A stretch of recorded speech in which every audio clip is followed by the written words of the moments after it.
There we go.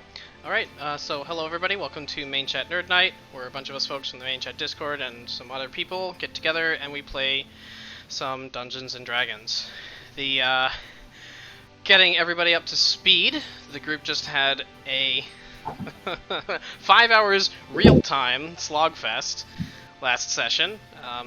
They approached a cult leader by the name of Sednin that they had been suspicious of initially, and had either arrested or outed several members of the cult to the city of Bren, is where they are, the city of Bren's authorities. They found, upon going to one of the homes, that somebody who would have been arrested was already gone to this quarry area, where they had seen the cult before. Upon approaching, they didn't initially attack, but then the group saw that Sednin was in the process of doing some rather questionable things with a rather questionable object. That is now broken, so they don't know what it is yet. There was a combat that ensued. A number of demons or demon-like entities respawned. A number of undead or undead-like entities were created. And at the end of it, the party wrapped up. None went unconscious, fortunately for them, but some much more battered than others. It is roughly, I'd say it's roughly midnight at this point, as the last of the possessed where the undead creatures is destroyed. Shigun kicks him away so he doesn't get damaged by the on-death AoE. So, at this point, combat is over. You guys are at the quarry. It's very late in the night.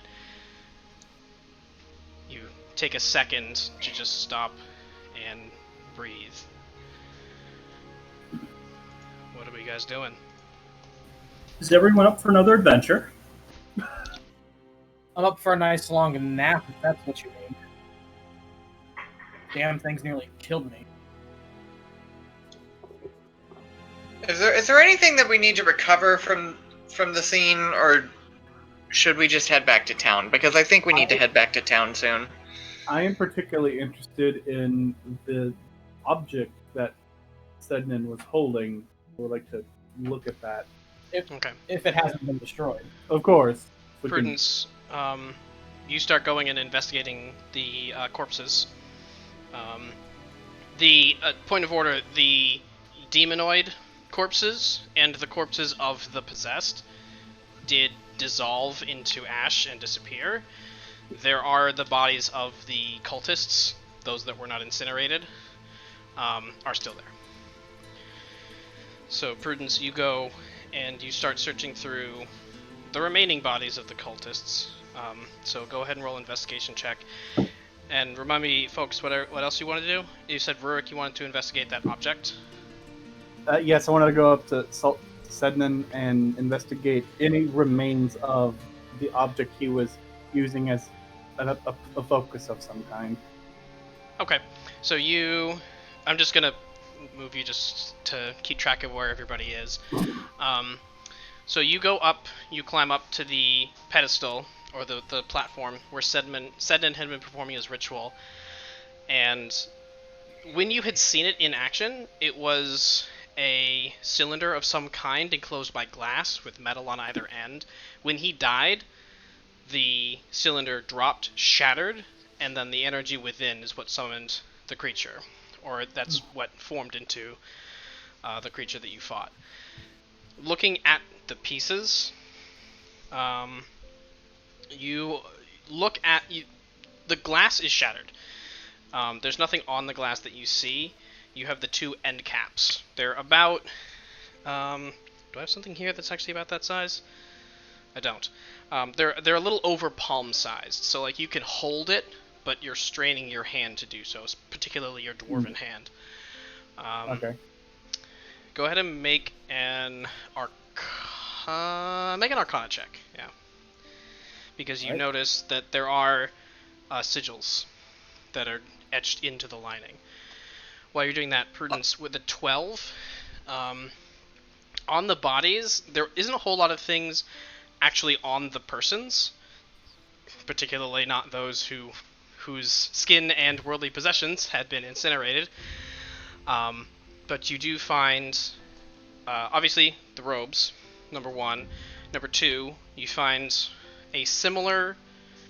You've seen this before. Shigun has one. A scrap of parchment that appears to be black. Appears to be blank. You find... yes. You find between all of them, and this does take you a little bit of time. This takes you about 20-ish minutes to go through all of the bodies. You find 285 gold pieces between all of them. That's including Sednan's body. And each of them was carrying one of the daggers similar to the one that you've seen before, with the hollowed out hilt. I want to collect the daggers, see if I can extract any of the poison from them into vials. Okay. Yeah, so you go around to each of the cultists that remains. Even actually, the one whose name you don't know, that you called number one, who was destroyed before you... No, you know his name. It's Blackcomb. Yeah, we know his name. You do know his name. That's right. You learned it from his wife. Boyd called him number one. I didn't call him anything. even roll no. Even on him, the dagger itself is burned, and much of the fine detailing is melted, but the dagger itself is still there. Is there any liquid in it? 285 gold pieces. Even better. You take a moment and you look at each of them. Most of them have all of their poison still in them.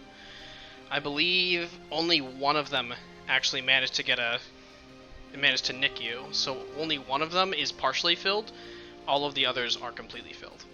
Sednan's, of note, is filled with what appears to be a different fluid. It's not the same color, and it's slightly viscous. Okay, if I have any vials, I'm gonna empty that one into a vial first. Okay. Check your inventory if you have any vials.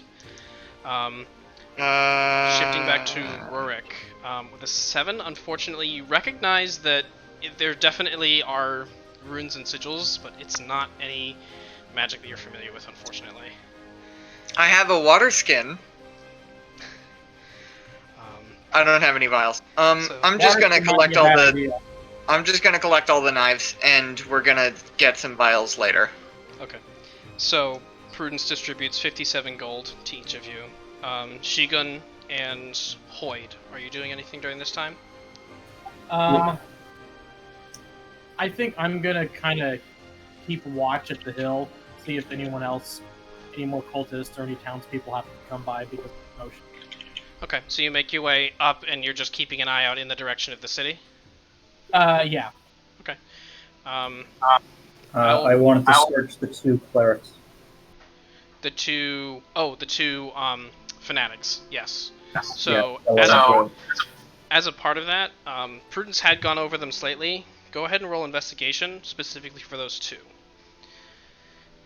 Does there... Yeah, because he rolled a 12.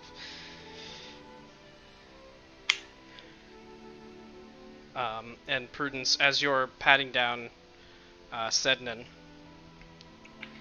That's a +1. A plus 9. One? A plus 9? So a 9. 17?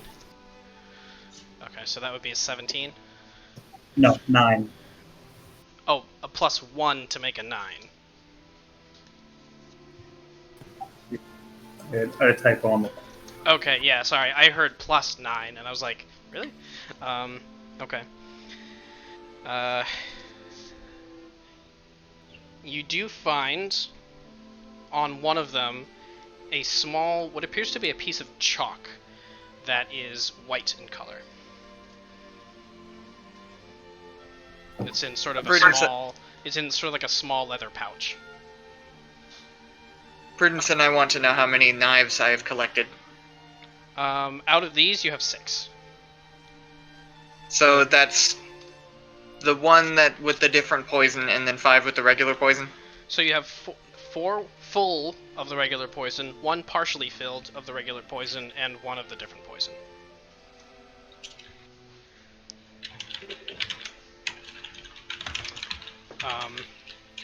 And Prudence, as you're patting down Sednan, you find what had been in his possession until his untimely demise, a small, about 8-inch long wand.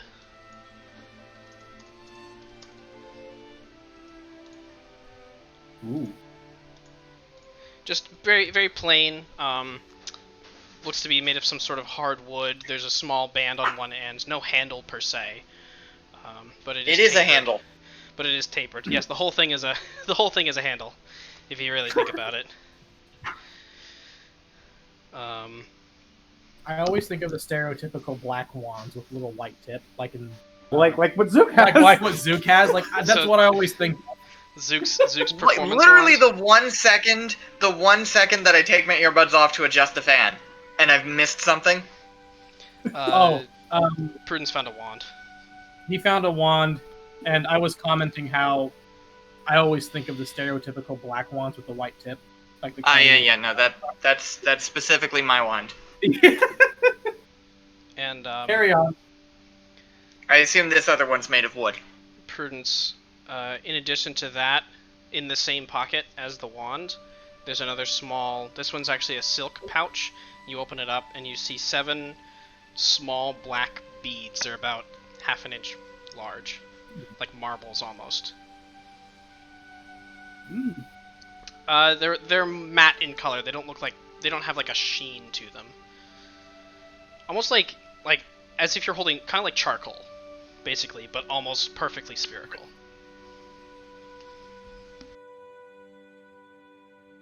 So obsidian. Sort of. You'd have to look at it to get more of an idea of the composition of it.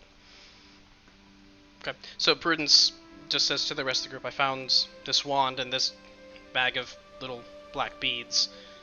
If no one objects, I think I'd hang on to them. I think you'd be See what the best suited to find out more about them. Go ahead, Hoyd. I'd like to see what the wand is. Because that could be rather powerful.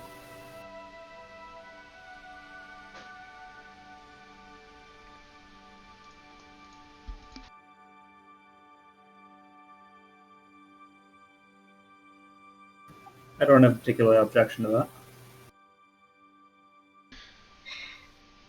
So Prudence hands it to Hoyd. He says, careful, don't point it at friends, and don't use it till we know what it is. What interest do you have in this wand, Hoyd? Curiosity. It's an unknown, and I want to know about it. Shigun, make a perception check with disadvantage. Okay. Because it's nighttime and you don't have dark vision.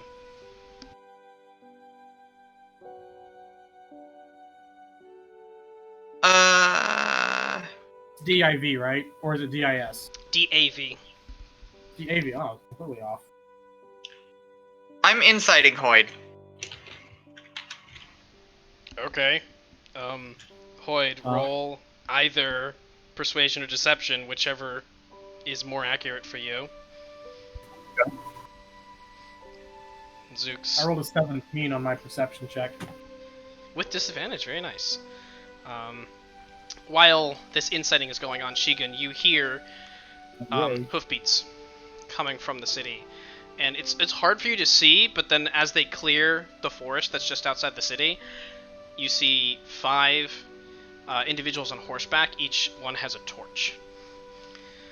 So Hoyd got a 26. So Zook, with your 17, whether it's a truth or whether it's a lie, you'd be inclined to believe him. Well, You don't know the difference. I'd be inclined to dismiss it. Potentially. You wouldn't be inclined to believe that he is being Another- untruthful, phrase it that way. Because either he's successfully convinced you or he's bluffed you. One or the other. I don't even know which. I think that's the point. Another Layers weird upon layers. Hoyd thing. Anointed Hoid Part 3. Alrighty, so Shigun, the... Yep, go ahead.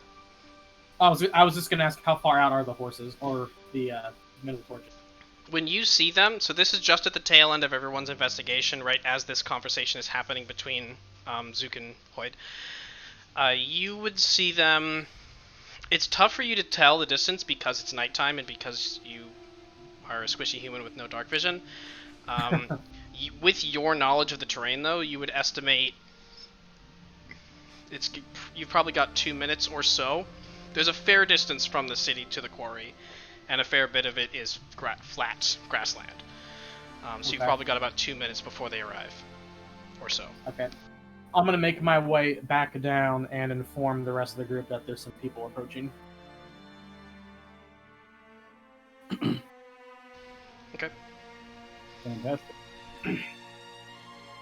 So you make your way down.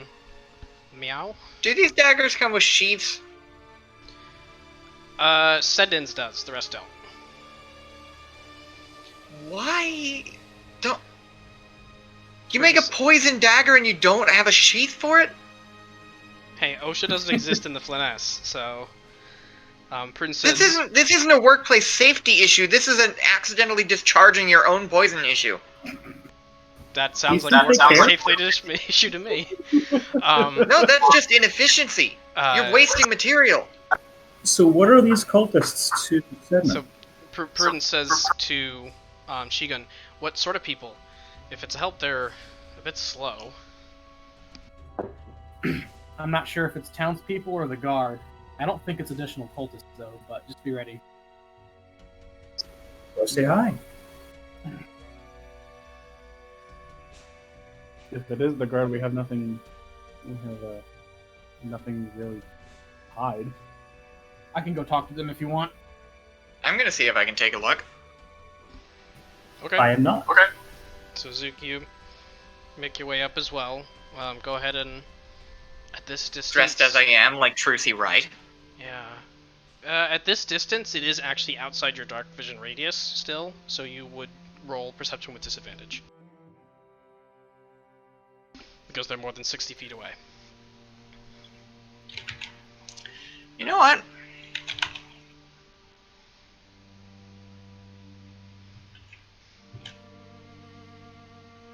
I'm not taking my observant on this. I rolled it.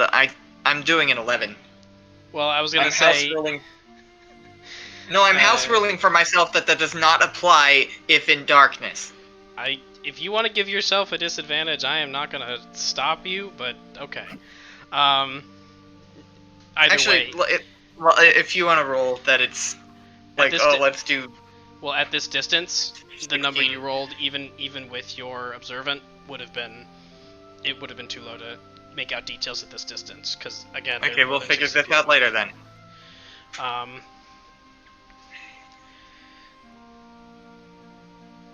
As a moment I'm gonna goes just by- put the knives in my bag then. Okay, so you tuck the knives away into your bag. Princess Weave, nothing to hide. Let's go meet him.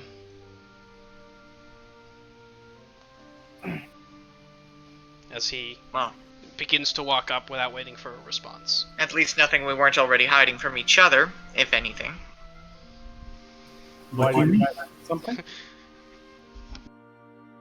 I'll head back up with the rest of the group to meet the approaching people. Look, Hoyt, if you get to be cryptic, I also get to be cryptic. You started this one.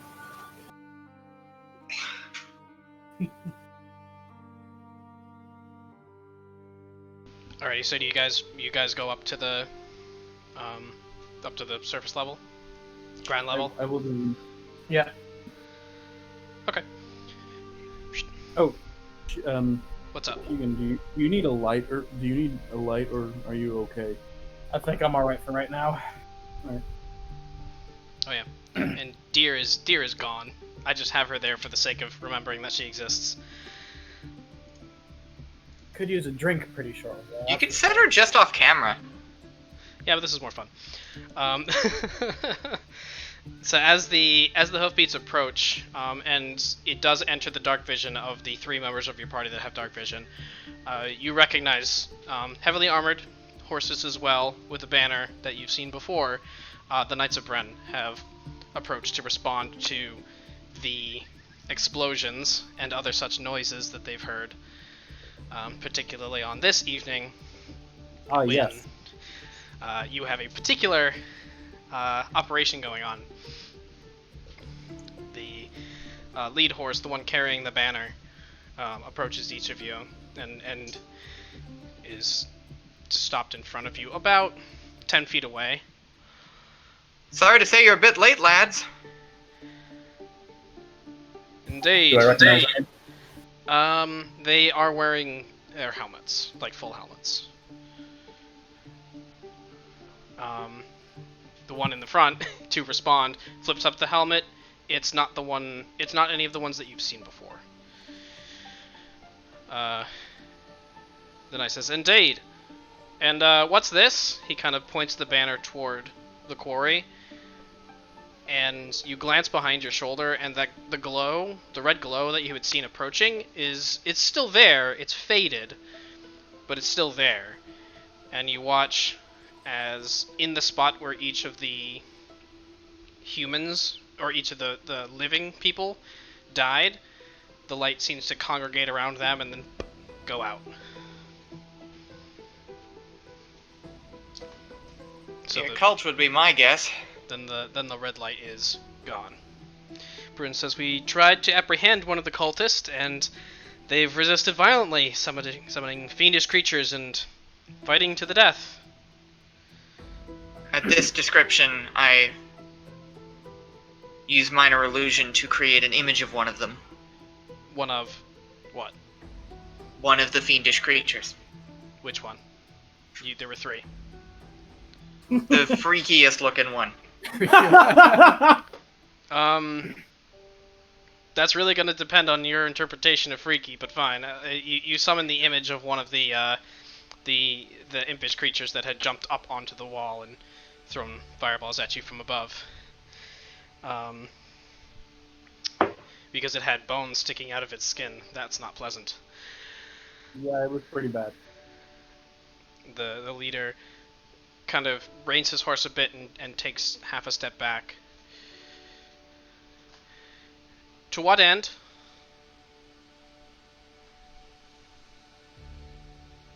Well, there's barely anything left of them, if that's what you're asking.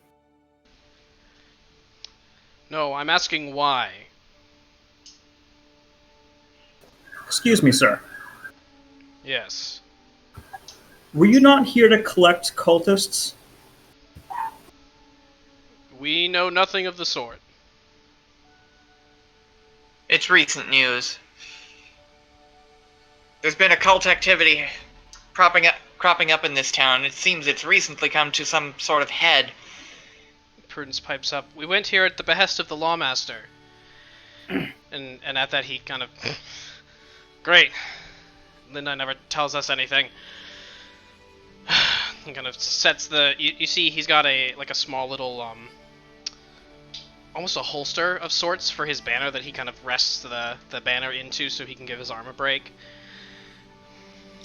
Rurik, I think you'd be best to relay the summary.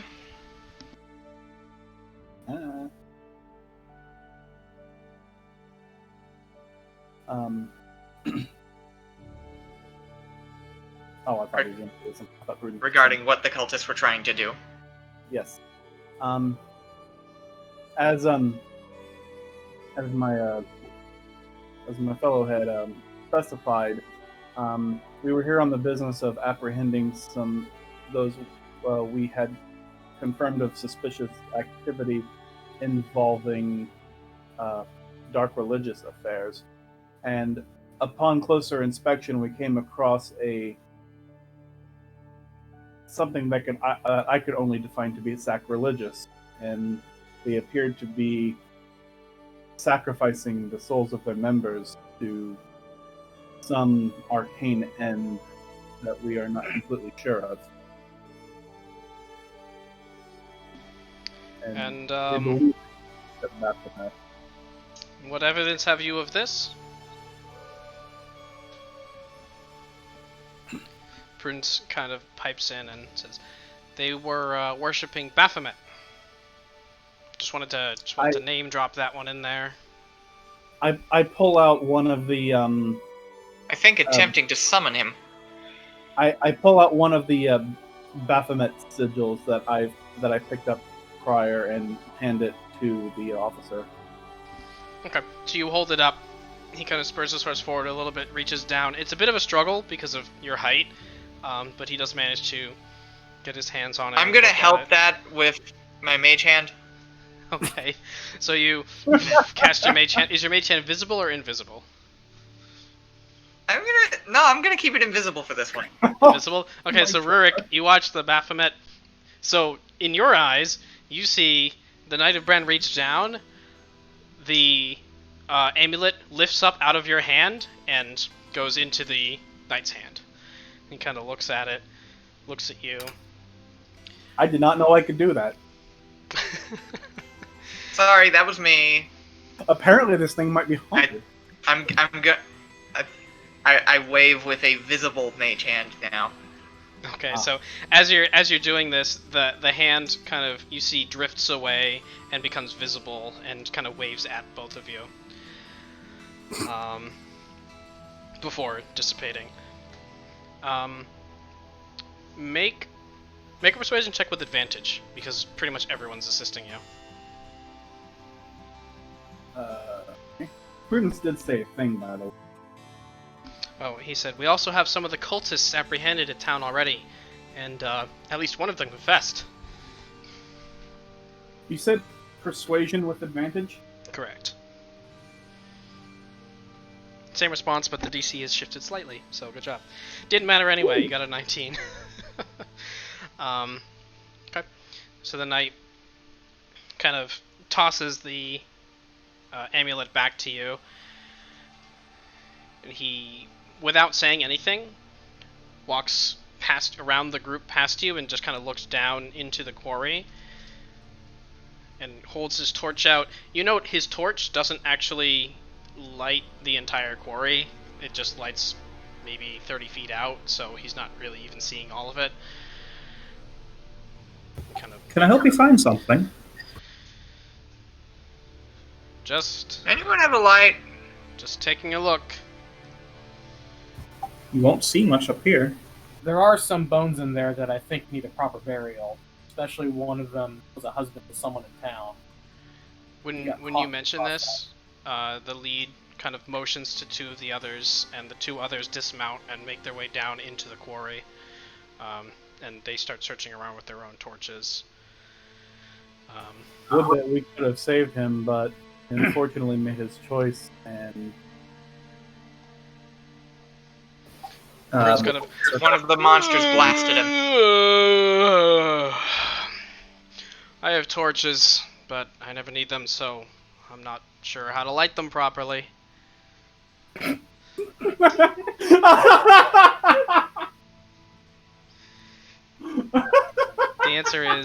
answer is cast light on the torch. Boom, instant light. And Hoyd says, Rurik, you should have this, and tosses you the skull, the charred remains. Oh, that's right, you don't have light. I assume this was Raccoon, or what's left of him. I have no use of it.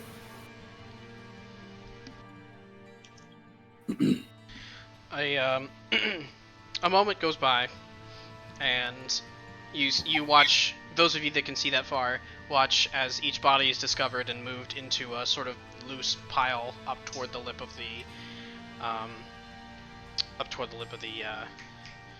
quarry. Those of you with dark vision, so Rurik, Hoyd, and Zook, if you could make perception checks for me, please. And Prudence. Everyone except Shigun has dark vision. Hi! I thought Tieflings didn't get dark vision. And that observe trait sure has come in handy at night. Ask her if you needed a light. I can give you a light. It is an 8. You want me to roll perception? Correct. I'll be all... Oh no, you do. I lied. That must have changed since 5th edition first came out initially. Oh no, it's Dragonborn. It's Dragonborn that don't get dark vision, which is stupid because they have dragon lineage. So yeah, Prudence, you as well make a perception check. I believe 2 of us now have observant. Okay. Oof. Oh, you made it up above, yeah. Zook, your minimum perception is 14, I want to say. Is it 15? 16. 16 with observant, okay. My passive is. And if I recall correctly, either Rurik or Shigun also has observant now. Shigun does, but would... he doesn't have dark vision, so he actually can't see far enough away. Okay. So Zook, you are the only one that sees this, that would notice. As the bodies are piled up, Sednan is not there. Oh, spooky. The very recognizable shaved head or bald head of Sednan with his much more elaborate robes is not in the pile. The body of the leader looks like it's gone. It's what? It's gone. It's not there. Oh no. That So can't be good. as your attention is drawn to it, you notice the knights are sort of like dusting themselves off, having concluded their general survey. How many knights are down there right now? At the moment, there's just one who's doing a quick sweep underneath. The other one is up, so they're up over like here toward almost at ground level over here. One of them is wandering More around just. specifically, are there the same number of knights as when we started?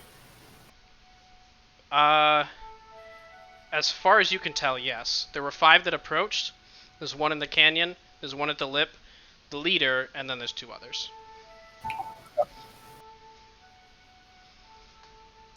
You take a quick look around.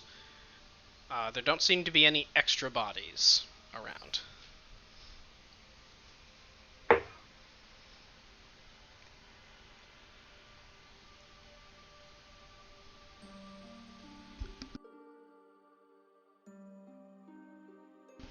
So as they... Can I have a mechanic real quick.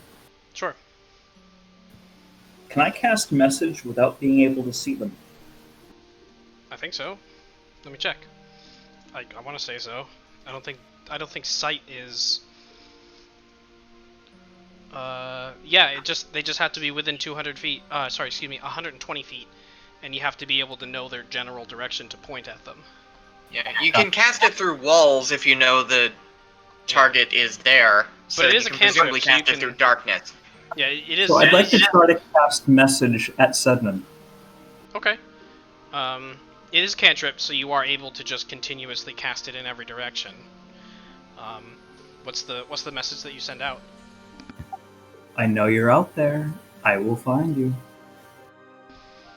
Okay. You cast each of the messages in, the 8 cardinal the 8 cardinal and ordinal directions. You wait for a response. Nothing comes back.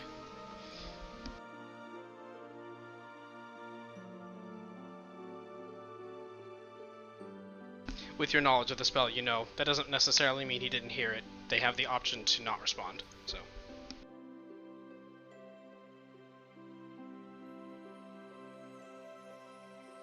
So as the as the knights finish up their sort of gathering, the leader kind of looks to the group of you. Well, if Lindai sent you out, then he'll probably want to hear from you. Is he still awake? Does it matter? He I'd won't say be happy to see that. I'd say if the knights had to come out and pick up 5 bodies, actually sorry, it would be 6 bodies. Pick up 6 bodies, he'd want to know about it. And I'd rather he hear it from someone who was there than us saying, "We found a group of people in front of a bunch of bodies." I think he'd also want to know how they showed up late again. I'm sure. I he think we should get back to would. the lawmaster about this. I'm inclined to agree. You see, he like grips onto his banner a little bit tighter as he says that.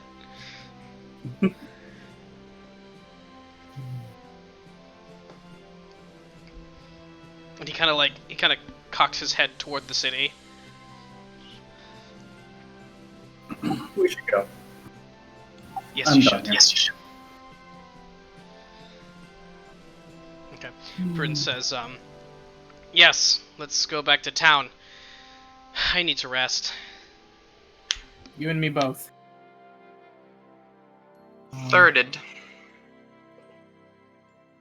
Let's get to town, get this sorted out with the lawmaster, and then promptly pass out. Okay. So you... Sednan's disappearance worries me, but I can't think of what else can be done about it now. Okay. It's about a 10-ish minute walk back to town. Probably a little more. Probably closer to 15-minute walk back to town. If you'd like to discuss anything in the interim, while I put my map away. I would like to ask Hoyd and Zook if they found anything of merit. I'm still going over this wand that I want to know more about, and I found this chalk. I'm not really sure what it is. You can have it if you want. I also found several additional daggers with the poison that we studied, and Ooh. one with a different fluid. Oh, that's vastly more interesting. What's that? Whatever you do, I don't know what it is. It appears to be the dagger that the leader had. Why don't you taste it? That's a bad idea. I mean, That's a bad tomorrow, idea. When I'm well rested. No, that's a bad idea. I should very much like to study the one new liquid, if you don't mind. Well, seeing as I don't know what it does, I don't have much use for it. Shall I Excellent. hand you the dagger? Yes, please. I would very much like to study it tomorrow. I do so. All right. Erase it from my inventory. You should add it to yours. Am I able to discern that the other liquids that he has are the same poison that I'm familiar with? With a very quick examination, they appear to have the right consistency, and you kind of like dip your pinky into it, and you get that familiar numbing feeling on the tip of your pinky. As best you could tell without really looking at it in the light and taking time, they look about the same. All right. I gave him the half-full one to examine for that. Excellent. Okay. I will see what I can It's- learn more from this. For reference, it is 2/3 full. Just for future reference, there are three uses in each. Okay. One has been used. Ember, And now my inventory reads 4.67 regular poison daggers now. What's So- can you describe the 4.67 Dagger poison again? daggers. So, describe? I'm sorry, Hoyd. dagger again? If there's anything discernible on them. So the dagger itself is relatively plain. The differences between it and every other standard dagger you've seen: on one end, there's a small semi-precious jewel embedded into the pommel, and that now, if you pull it out, it opens up a hollowed-out compartment, and there's a groove running along one edge of it, with a hole that goes into the handle, which you now know after Rurik and Prudence's experimentation and Zook's experimentation. That's how the poison is delivered. What stone is in the pommel? Each one is a little bit different. The one, I think you have one, right? I do have one, yeah. So the one that you have personally looks to be like a really rough cut garnet of some kind. It's not a very well cut gem, and it doesn't look very valuable. It looks more or less to be some kind of a placeholder, just something to put there. If I were to tinker with this and remove the gem, would the poison still stay stoppered in? The gem is embedded into the stopper. It's not the stopper itself. It would take a bit of effort. They look pretty well fixed in there, but probably. Okay. So if I had somebody who was actually skilled with it, I could probably be done. Most likely, yeah. From your experience. Rurik, I just had a thought. Yes. if this new substance, if this dagger with this new substance was the dagger held by the leader, presumably it functions like all the other daggers, and it coats the blade with the poison, with the substance, with whatever it is. Yes, I would assume that's likely. And we saw what happened when the leader used that dagger to cut himself and his followers, and it wasn't good. This is true, but we also saw one of the other members who had one of the normal daggers with the other poison do a similar thing. I believe those two instances are unrelated. Well, either way, I would advise being very careful with it. Oh, I'm sure. Oh, I assure you, I will. That means no tasting it. That means no touching it. Prudence says, it's a dagger of false death. That's how he faked his death and ran away. Rurik, do you still have that potion we talked about earlier?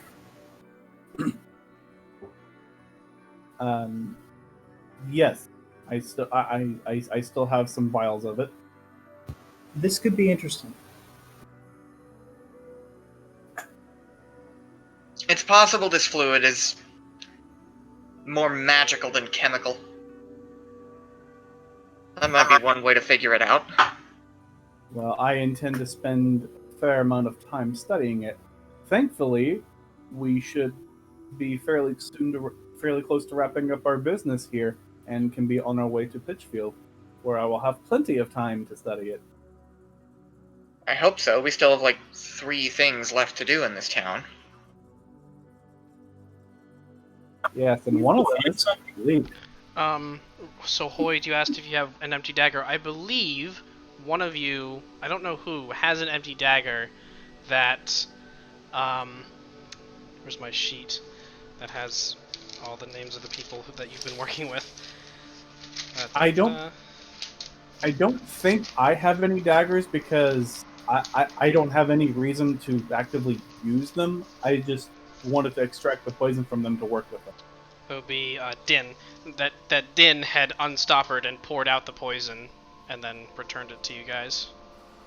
Just as his own I want you to know investigation. that I was imagining the whole Starlight Phyllis No thing when he did that. That was my reaction.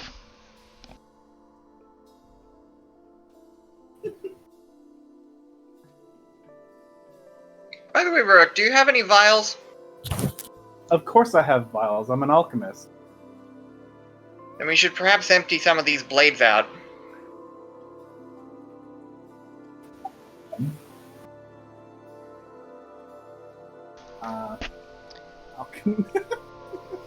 Thank you, Prudence. Alchemists Much- aren't much vile.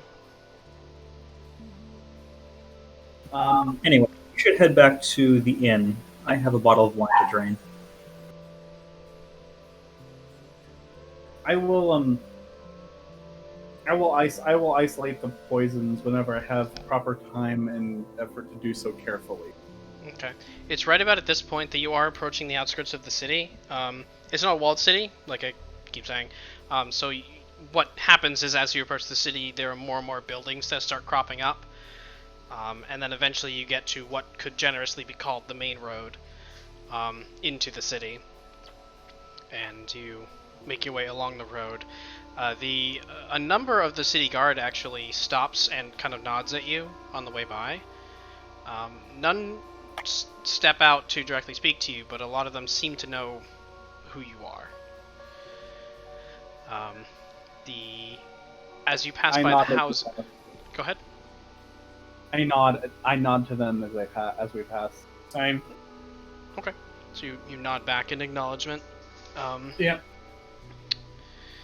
Prudence says, we should not head back to the inn before waking the lawmaster up. Because 1, he would love being informed of the new happenings, and 2, he would hate being woken up in the same night. Again in the same night. I am both looking forward to and dreading this upcoming encounter. Oh, it should be fun. You Oh, walk far. past the houses that had previously been with the door open, guards standing outside with robes. Those houses, doors are closed, the lights are out. Whatever needed to happen, it apparently has happened, and there is no activity in the houses that were investigated by the city guard.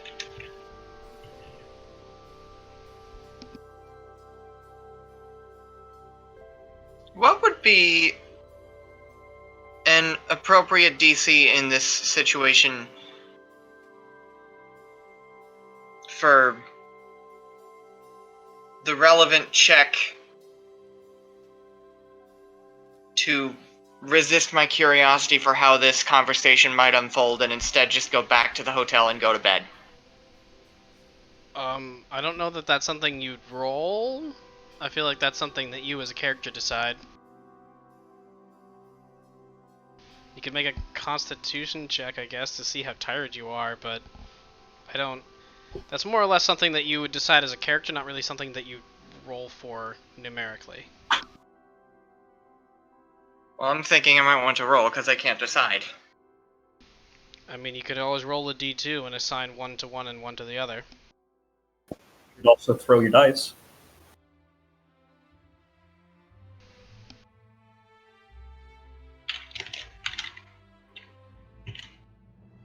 I'm going back to the hotel. Okay. You say with finality as you get close to sort of the district of the city, toward the city, center of the city where the county seat is. You break off from the rest of the group and make your way toward the Maroon Mansion. I need to finish my drink anyway.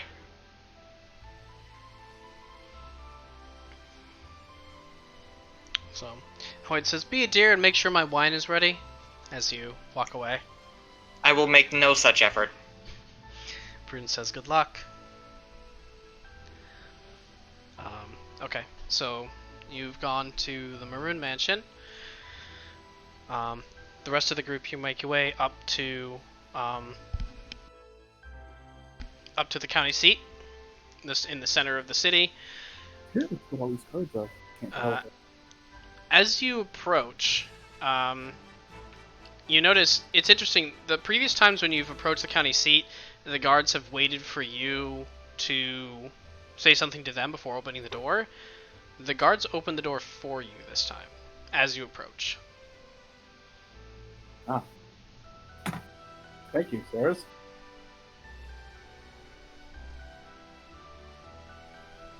So you make your way into the county seat. Ow, sorry, turning my head hurts a little bit, so it's hard for me to keep tabs on what's in the text chat. So I'm gonna try to do my best.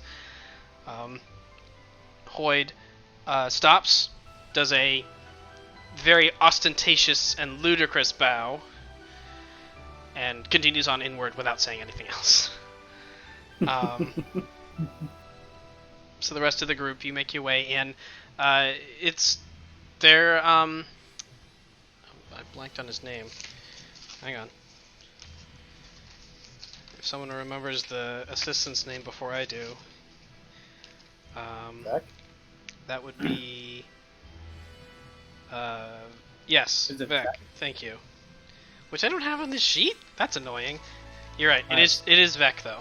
So, oh no, there it is. It's just mixed in with a whole bunch of other things. I should really reorganize this. Anyway, you walk in, and Vec is sort of sitting off to the side. He's not at his desk, but he is just on one of the seats off to the side, kind of sipping some tea from the teacup that you saw before. And as you enter, he kind of stands and gently places the teacup down on his seat. He says, well, we've heard some rather interesting things about what's happened. Did everything go as you expected it? Oh, Not exactly. Princess, I knew you liked tea, liar. And Vec kind of like nervously glances back at the cup of tea and kind of shuffles he moves his body to be between the chair with the tea on it and Prudence, and doesn't say anything else. Yes, he casts prestidigitation, and now he has coffee instead of tea. No. Best use to prestidigitation. That's amazing. I didn't know you could do that with prestidigitation. You can change the flavor of any within a fixed size of food or drink. So. Oh, that's amazing. Yeah, it's a great spell. So. Unless it's alive. Well, Coffee flavored. Oh, that sounds horrid. food that isn't alive yet just needs to be made not alive, and then it's food. So he's kind of standing there like a little flustered at Prudence's intrusion, but he looks to the rest of you expectantly. There were a couple of complications in the quarry. You see an eyebrow kind of quirk up. The Okay, quarry. AJ. Prudence says, "Don't worry, your secret dies with." He says, "Don't worry." His voice gets slightly louder. "Your secret dies with me." And his voice returns to normal volume. "We're here to report to the lawmaster. There's been death." And lots of it. I see. Well, then we best go to him. He turns on his heel and walks down the hallway, which you know, the hallway to the left goes all the way down to the end. He leads all of you down to his to the lawmaster's office, stops there, and says, turns to the group and says, "Wait here, please," and then continues down the hall. I follow. I shall wait where I'm I gonna am. wait. Okay. He's gonna be real happy to see us, isn't he? So Hoyd, I can't wait. you continue following with Vec as he sort of rounds, the partial corner. He kind of turns back and looks at you, and rolls his Yes? eyes and keeps walking. Prudence, as he's waiting with the rest of you, is sort of fidgeting a bit. You see he takes his tail and sort of picks at the end of it a bit. And so Hoyd, as you're going around the corner, he gets to a door, and Vex says, "Actually, wait here this time." No fun. And he enters the door. There's a moment that goes by, and you hear, "What do you want? Oh, yes. Oh," and there's a moment of like low voices that you can't quite make out, and then you hear some shuffling, and you call out, "Oh, lawmaster, we have news." Says Hoyd. And from the other side of the door, you hear Vec go, "I'm sorry, he just..." And the door slams open, and you see the lawmaster. He's got a nightcap this time that's like cocked to one side. And his robes are a little less kempt. They're slightly more unkempt than before. He says, "Hey, it's you. Where's the rest of your little gang?" And Vex says, "Well, they're We're in the other room. they're waiting at your office, sir." I alone had the And courage to meet you. And he looks up at Hoyd, like gives you a sneer, like, "And then what are you never mind, let's go." Oh, lawmaster, we have news. Might be my favorite thing. And the lawmaster kind of like stomps down the hall. The rest of you hear him coming. He is displeased. As he rounds the corner, you see Hoyd and Vec trailing behind. Vec like nervously kind of walking behind everybody else. The lawmaster gets to his office and touches his hand to the handle, mutters a word, and then opens the door. And he gestures in. "Well, in." I make my way into his office following him. Yep, I'll enter as well. Okay. Prudence says, "Good, I suppose, morning." The lawmaster kind of at you. So each of you makes your way into the office, and Vec closes the door behind you and remains outside the room.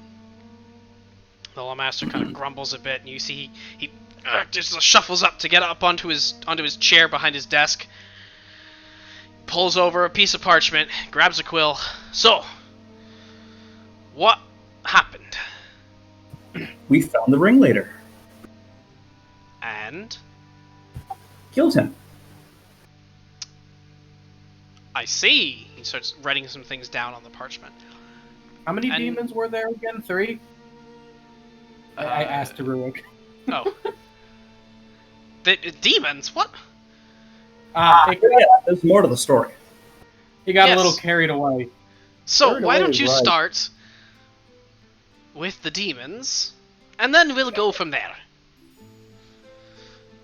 Prudence said something. Prudence says, we're here because we failed to apprehend the one cultist who escaped to the quarry. He's joined with 5 others or so. I do wish there was a typing. They've resisted violently, summoned demons by sacrificing a couple of their numbers, and we've had to defend ourselves. Yeah, pretty to the point. Yeah, it was a rough evening. It was unexpected and not pretty. Every one of them is dead. The demons are gone. What do you mean, gone? Well, we killed them, and then they exploded. Okay. Alright. Fine. Yeah, They... I'm just as stunned as you are. Exploding demons, okay. Nothing goes right here these days. I believe this is irrefutable proof that they are indeed worshipping Baphomet. Do you have any sort of, do you have any evidence? Did you bring anything from the quarry? Do you have any of them? Oh no, you said you killed them all. You know what? What about the... So What about I'm going to toss my scorched cloak to him. Okay, so you toss your scorched cultist robe, sort of in the general direction. It lands on the table, on the desk rather. Rurik, do you still have that skull? Yes. I take out and show the skull. This was one of the cult members whose name we learned was Raccoon. As you take out the skull, you see the lawmaster sit, kind of lean back in his chair and put his hand up his mouth okay. He closes his eyes and looks away. Put that away, please. Yes, sir. And I throw it back and He kind of peeks one eye open hide it. and then returns to the desk.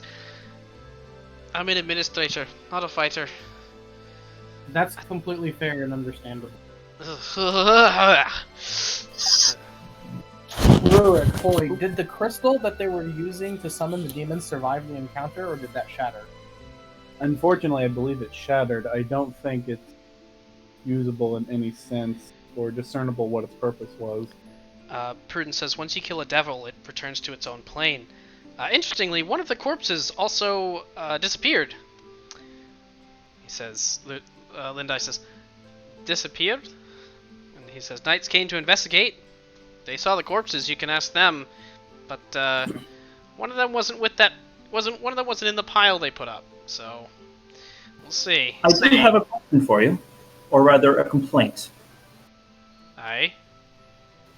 I've noticed an alarming trend that your knights are tardy to everything important and harmful to the populace. Well, they're not my knights. They don't answer to me. Then who should I bring the complaint to? Because I'm not happy. He he reaches into his desk and pulls out a blank parchment and scribbles along the top, rolls it up, and hands it to you.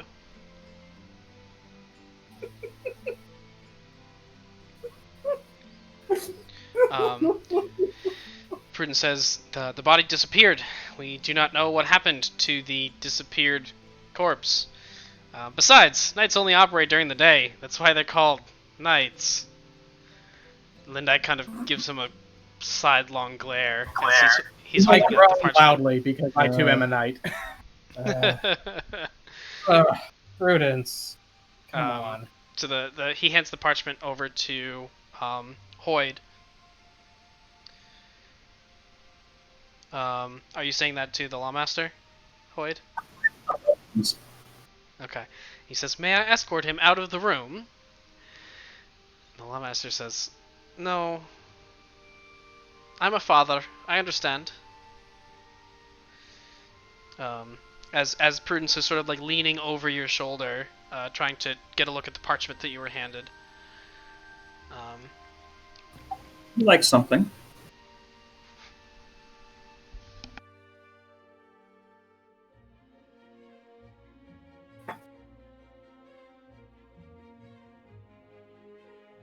Sorry, I can't hear you. I'm busy. I'm busy trying to read. The parchment is still rolled up. Okay. Hoyd hands it to Prudence upside down. You kind of unroll it a bit and hand it to Prudence.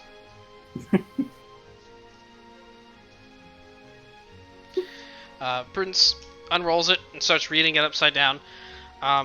There's one line at the top of the parchment, and it says, "To the attention of Nazim Brenethar." That's all it says. Now we have a name. Thank you. You do recognize that name. That is the name that was signed on the paper that got you access to the Maroon Mansion. Yes. Prudence says, "Ah, how droll." He rolls it back up.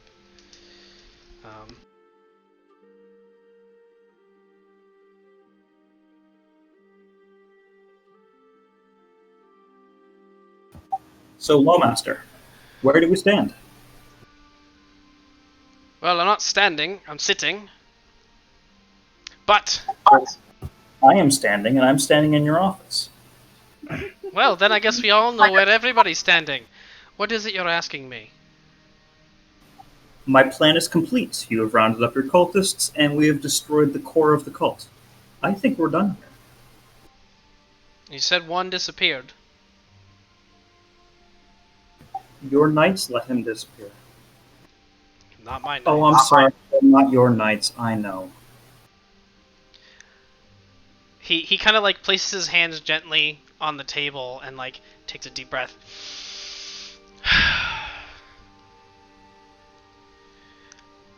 As the lawmaster, I control the city guard.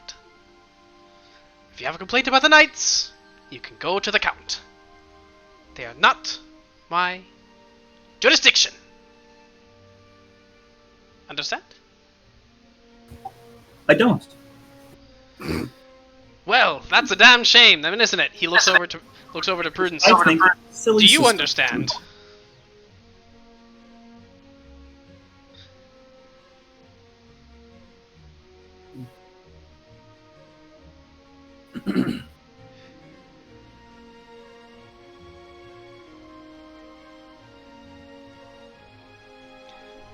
As this is going on,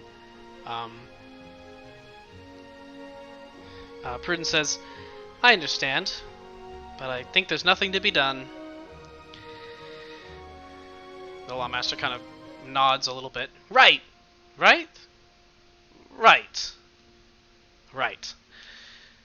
So, he kind of slumps back in his chair. You have done my city a fair service. You've alerted us to a danger. You've gone out of your way to take care of said danger yourself. He looks over to Shigun and kind of looks you up and down. At great risk to yourselves. Vec! He calls out. Vec kind of pokes his head in. Yes! He motions Vec over. And Vec kind of pushes his way through you guys, taking very, very careful care not to knock any of the doodads that are scattered throughout the room over. Goes around the desk and leans down, and Vec starts whispering, puts his hand up and whispers something in his ear.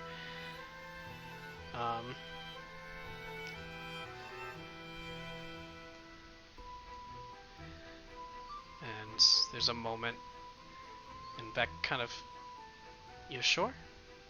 Yes, go! At once. And Vec leaves the room. So, he returns, the lawmaster returns to the parchment. You found demons. They exploded, which is wonderful. You say one of them got away?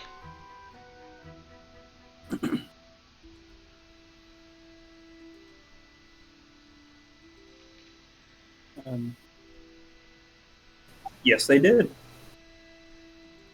Fantastic. Do you know which one it was? Do you have a description? Do you have a name?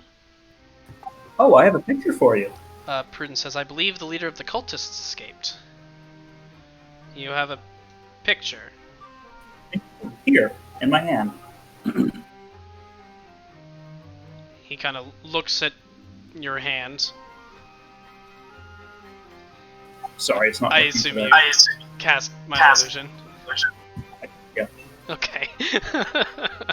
So as he's staring at your hand, you kind of roll your eyes and then poof, open your palm up, and the image of Sednan from the shoulders up appears. And he has a very unique appearance, very pale skin, bald head. You see his eyes are, his irises are black, so it looks like he has very large pupils. He does not have tattoos on the forehead. I'm sorry. This is not, he's not an airbender. And Hoyes says, well, this is what he looked like. He's most likely heavily burned by now. He says, noted. He keeps writing on the parchment. Well, there's a, excuse me.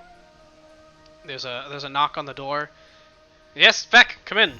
The door opens and Vec comes in. He's holding a small chest, about shoebox sized. Goes over the desk and drops it onto the table, and it hits the table with a pretty heavy thump. Prudence says, ensuring that lawful citizens are able to live their lives safely is its own reward. That being said, any additional rewards will not go unappreciated. And Lindai glances over to you and says, take a look. He gestures with his quill toward the chest. There's no latch on the chest. Okay, Prudence, you open it up, and in the box is a quite substantial sum of gold and platinum. Lindai says, that's 5,000 gold pieces for your services to the city, and my personal favor. That being said, find this cult leader. There's a lot more where that came from. Hoyd, as the chest is going down, Hoyd says, that's it? And when Prudence opens the chest, Hoyd says, you know what? I rescind my comment. That'll do. That is no small sum of gold, Hoyd.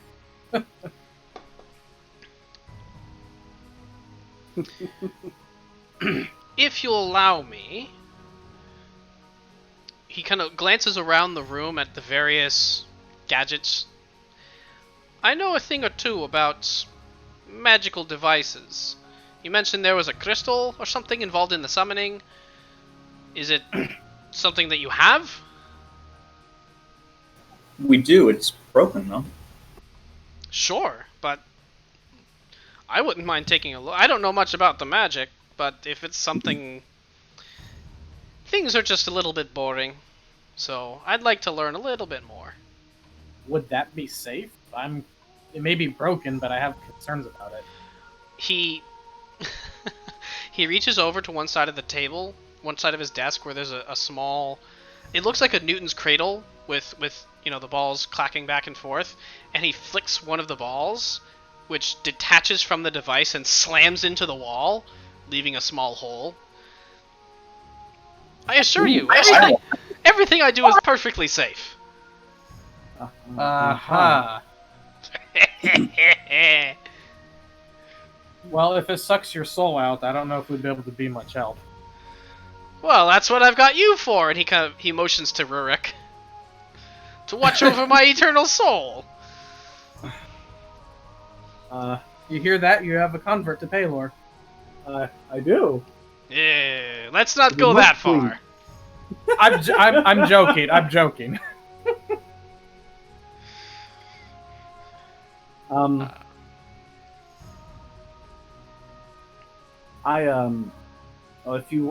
I have no objection if you want to tinker with it and see if you can discern its build and what the object is. He gets down from his chair and goes to like a little shelf that's behind him. You see a small toolbox, opens it up, and he pulls out a thick like leather glove, but the glove is almost human sized, so it comes up to about his shoulder.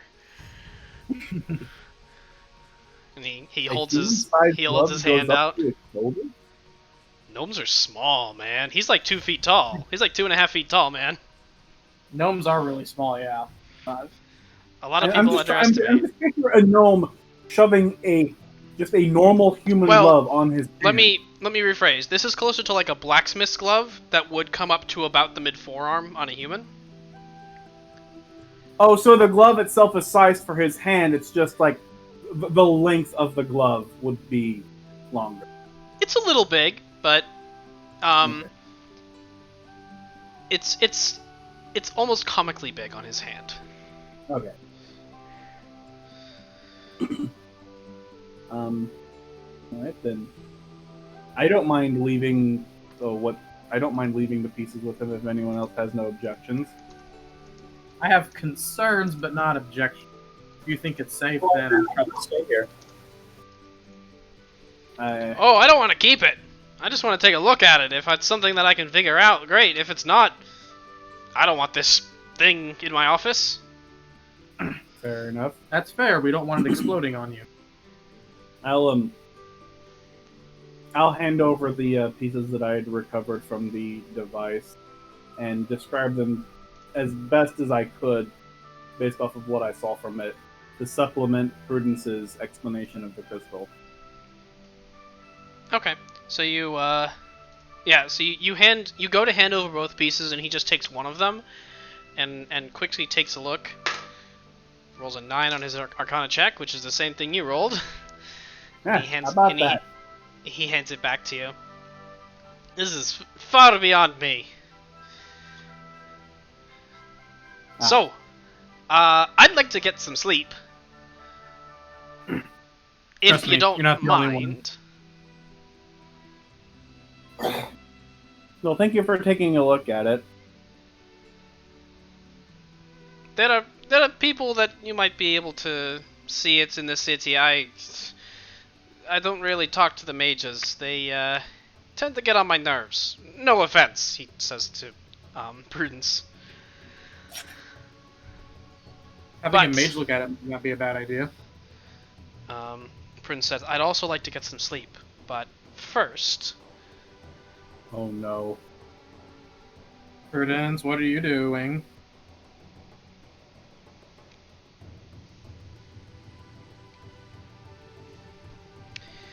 We could use a warrant of some sort for Sednan's arrest. And the lawmaster kind of reaches up to his desk and pulls the parchment down and sort of turns it so you can look at it and says, this whole bit here is a description of him. I'm going to send this to Nazim. He'll make sure that all over the county people will be looking for him. Excellent.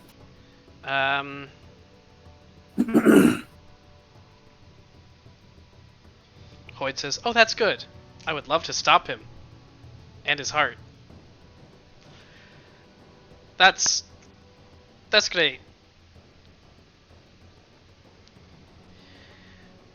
So, he kind of returns the parchment to his desk. Prudence says, what I meant is we could use a copy of that for our own in case we're questioned in the future. Well, surely all the knights know who we are. Well, don't they? I wouldn't know anything about what the knights do or don't know. Vec! Calls Vec. Vec kind of pops his head in. Yes. Send... Here. He pulls another parchment down and really quickly scribbles something on it. Dang. Rolls it up, hands it to Vec. Make sure this gets to the count's office. You're staying... Where are you folks staying?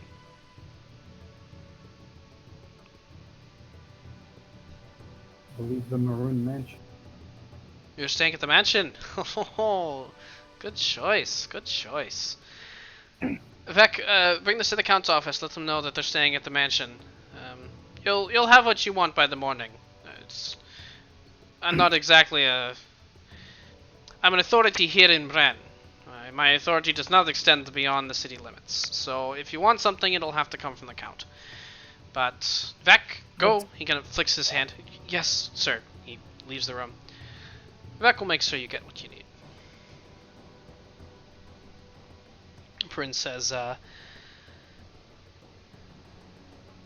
stinks something fierce, but I agree, referring to the mansion.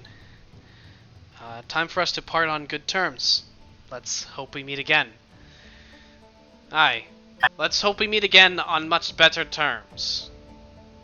I will definitely see you again. I'll bet you will. Can't wait. Thank you for all that you have done for us, and I. You're very welcome. Now I'm rather tired. I'd like to get back to sleep. So, Prudence kind of just turns on his heel and walks out of the room, waving over his shoulder.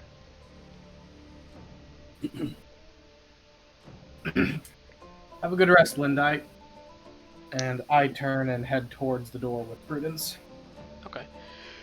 So each of you makes your way out of the room, and as you leave the room, Vec is nowhere to be seen, but you turn to the right, continue down the hallway, and eventually make your way back into that initial foyer area. Yep, that initial like foyer area, and you make your way out of the building. Okay, so Hoyd pulls out one of his copper wires that he uses for the copper wire that he bought for, how much did you pay for that? Like a silver or something? It's, and you start fiddling with it. I forget how much it was. Oh, it was a copper. You paid a copper for a copper wire, yeah. I did. You start fiddling with the wire. Sleep well. Oh. You hear... I assume to Lindai. Of course. Oh. Well, You what hear is back. going on? You hear back, I would love it if I didn't see you for a week. Or ever. But at least a week. That's all you Too many hear. characters. That is too many characters. Too many words.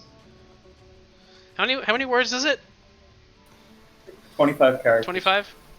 25 characters? Really? I thought it was 25 words. Or maybe I'm thinking of, oh no, Whisper There's e-message. no description There's of how no- long it is. It could be words. Sending. Sending has a word count limit. I mean, message has a limit of, reasonable. I wouldn't let you necessarily cast it and send a whole missive, but there's no actual limit on it. If you can get the word out Message fast just enough. has a message. Yeah, message has a 6-second limit, more or less, because it takes an action to cast, but... Regardless, that's Hoyd, that's what you hear as you're exiting the county seat. It is roughly, at this point, be a little bit past 1 or 2-ish, or the approximate equivalent in the Flyness. Scene shifting over, Zook. When you get back to the mansion, it's pretty much as you left By it. the way, What's up? I want to say that I appreciate that nobody thought to joke that unfortunately Zook didn't make it. I just wanted to mention that. Oh no. I appreciate that nobody had that snark. Anyway, the mansion. So you make your way back to the mansion, and it's more or less the same way you left it. There's a lot fewer people in it, as it is past midnight. One of the concierge assistants approaches you as you walk in, recognizes you, and kind of backs away slightly. You're an existing guest. You don't need to be greeted at the door. I'm just gonna head up to my room. Okay, so you just go straight up to your room. Like, I don't care if it's pool party night, I need to go to sleep. Okay. Or at least go up to my room and finish my drink. Okay, you go up to your room. Your drink is there. Your drink has actually been filled by the equivalent of room service, apparently. I'm a bit stunned.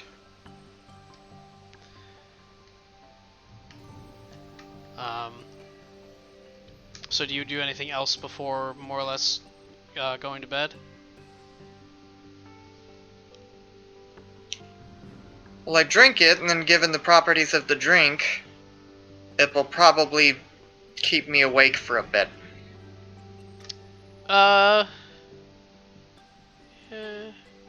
an alcoholic drink, it would generally start to put you to sleep, but it is rather effervescent, so that itself does keep you awake a bit. So it more or less levels out. And as I recall, it's a bit spicy. A little bit, yeah. Is there anything, like, left in the room that I might experiment with? How do you mean? Is there any equipment that we left in the room in our hurry to leave? I recall, like, you didn't mention... me and Rurik were experimenting with the poison in the one of the sheets of paper. You didn't mention leaving it there. I would assume Rurik, in his ability, would have packed up his kit. That's fair. And if we did leave anything, room service has come by the room, so they might have disposed of it. There are actually, on that note, there are a couple of stains on some of the surfaces from the experimentation that have not been cleaned. The sheets have been turned. All of the bedding and everything is new, but there are a few stains on the floor that are still on the floor. Ah, okay, so they only sent room service, they did not send the cleaning crew. Makes sense, it's late at night, people are sleeping and doing other bedroom activities. You are still rooming there. You have not left yet. Yeah, the...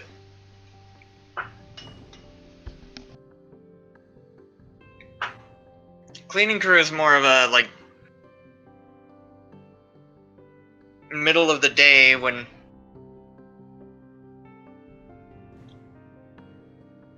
like at like 2 p.m. when everyone's out at the Ferris wheel sort of thing. Anyway, they're professional. They don't mention stains. They've seen some shit. This is the highest class hotel in the place, isn't there? Of the ones that you are aware of and that you saw that were on that list, it's probably the highest end one. It's a hotel in a society that, like... I lost my train of thought. Okay. You know what? I got a deck of cards, right? As part of your performance kit, yeah. Yeah, I got a deck of cards. Actually, no, I'm gonna take my 2 trick silver pieces and one of my real silver pieces, and I'm gonna, like,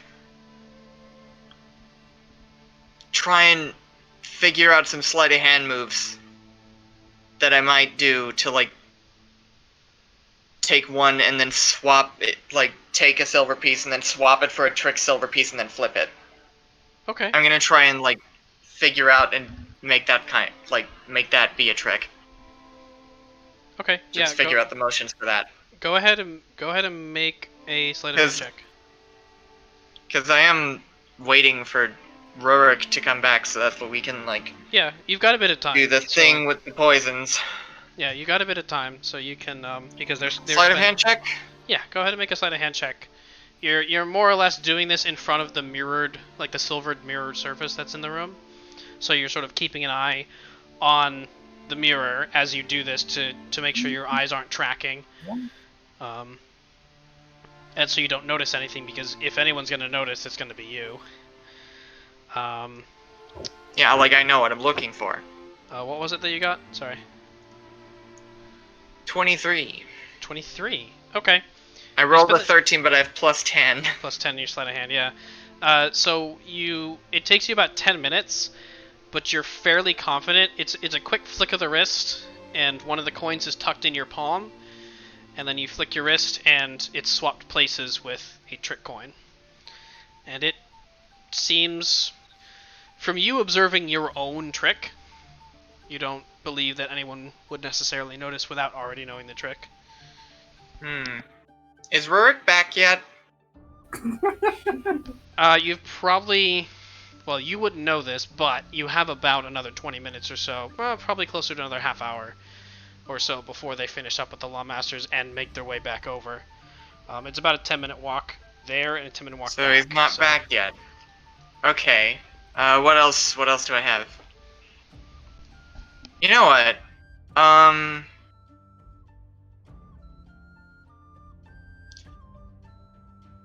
gonna...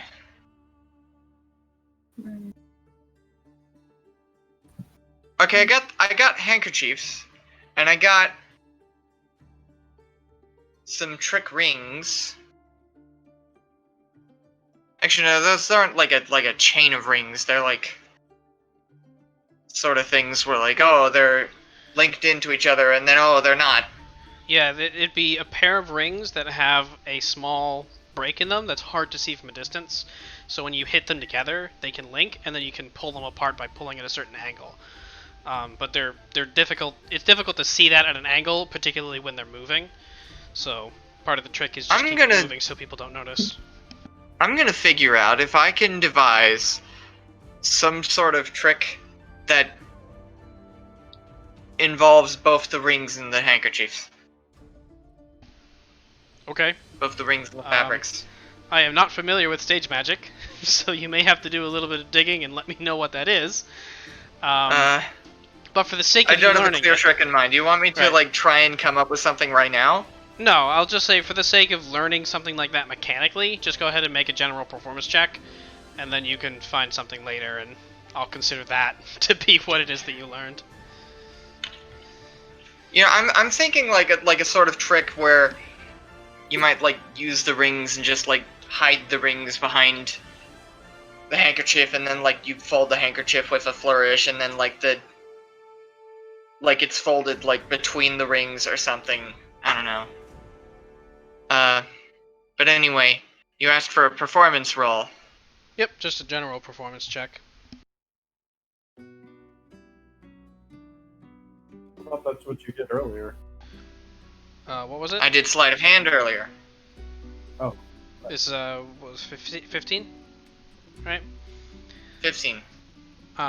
Yeah, you spend a bit of time practicing. It's not perfect, but you gather only maybe one or two more times practicing, you'll be able to get it. Let me rephrase that. It's not perfect to your standards as a performer. It's probably good enough for your average bar crowd. I mean, yeah, but I don't exactly make a living off bar bets.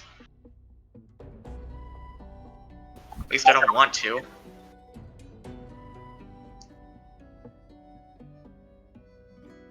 But really, now that I think about it, I don't make a living off of bar anything at this point. Well, anyway, I don't perfect the trick before the gang gets back to the hotel. Yeah, it's not perfect. It's good, but it's not perfect. It's gonna take a little bit of work.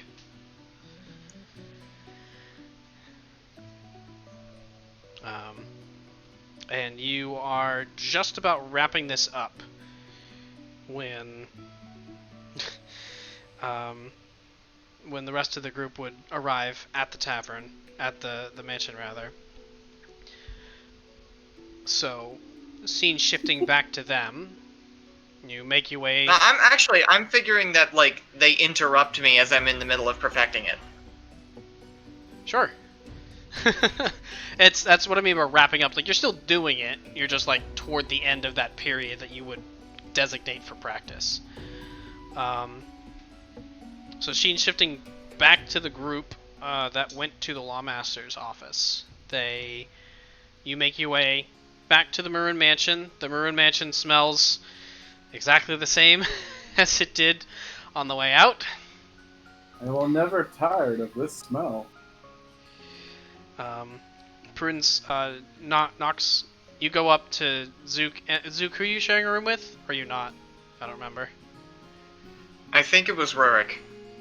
Okay, so you knock on Zook's door, and you say, Zook, I got money for you. Meet me at your room. Wait. And he opens the door. What? I have money for you. He hands a small sack. Could you tell me anything else about this?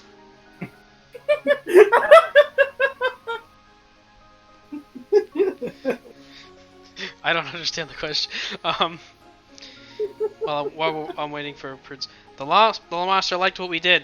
Said we should find Sednan. Here's some money. Was that an order or a job offer? Yes. Was that a job offer? Yes.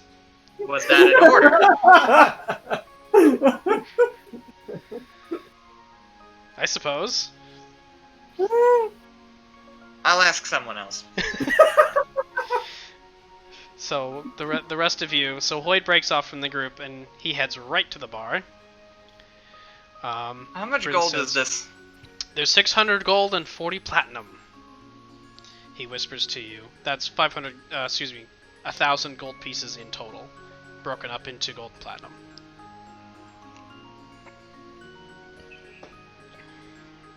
So Okay. Hoyt breaks off, goes right to the bar. What you do there? I'm counting the 40 plat separately. Good evening, sir. Was there a gnome here earlier? Was there a gnome? Oh, you're saying to the bartender? Yeah. No. No. No. Fine, I'll do it myself. Do you have any northern reds? Of course. One moment. Mayonnaise? He kind of like slowly. You see, he's got like a droopy kind of face. He looks rather young, but just with a really long, kind of like droopy face. Old for his age, probably. Looks older for his age. He kind of slowly turns and makes his way over to one end of the bar.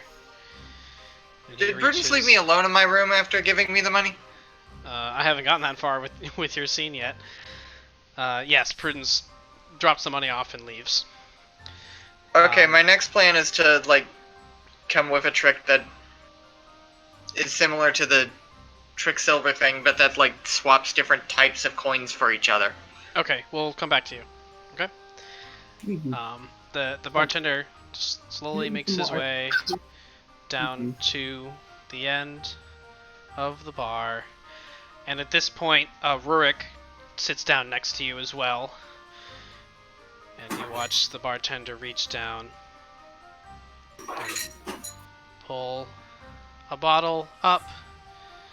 And he looks at the label for a moment, takes a cup from a glass from under the bar, and makes his way back over to the bar where you're sitting, places the glass in front of you, and just slowly pours until it's about a little over halfway filled.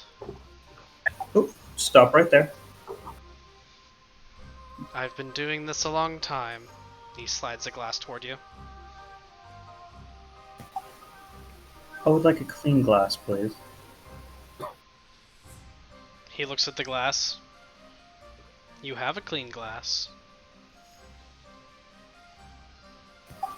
I'm the customer. You see his, what are you doing? you see his lips kind of purse a bit. He slides the glass back, reaches under the bar, and gets another glass. Places it next to the second one. It is nearly identical. Pours the glass again. Stops a little bit before, a little bit over halfway, and slides the glass toward you. Thank you. Rurik, would you like this one? I'm sorry, what was that? Would you like this one? I appreciate the offer, but I don't care for wine so much. I'll take it if you don't want it. Hoyd takes the original glass and leaves the second glass. The bartender, still holding the glass of wine, just gives Hoyd a look. Like, his expression drops almost to blank, but you can see there's a little bit of annoyance behind those eyes. And he... I'll take the other glass. Okay, you reach over and you slide the glass over to yourself. The bartender, you hear, like, puts the glass into, like, ice or some kind of something that makes a shuffling sound.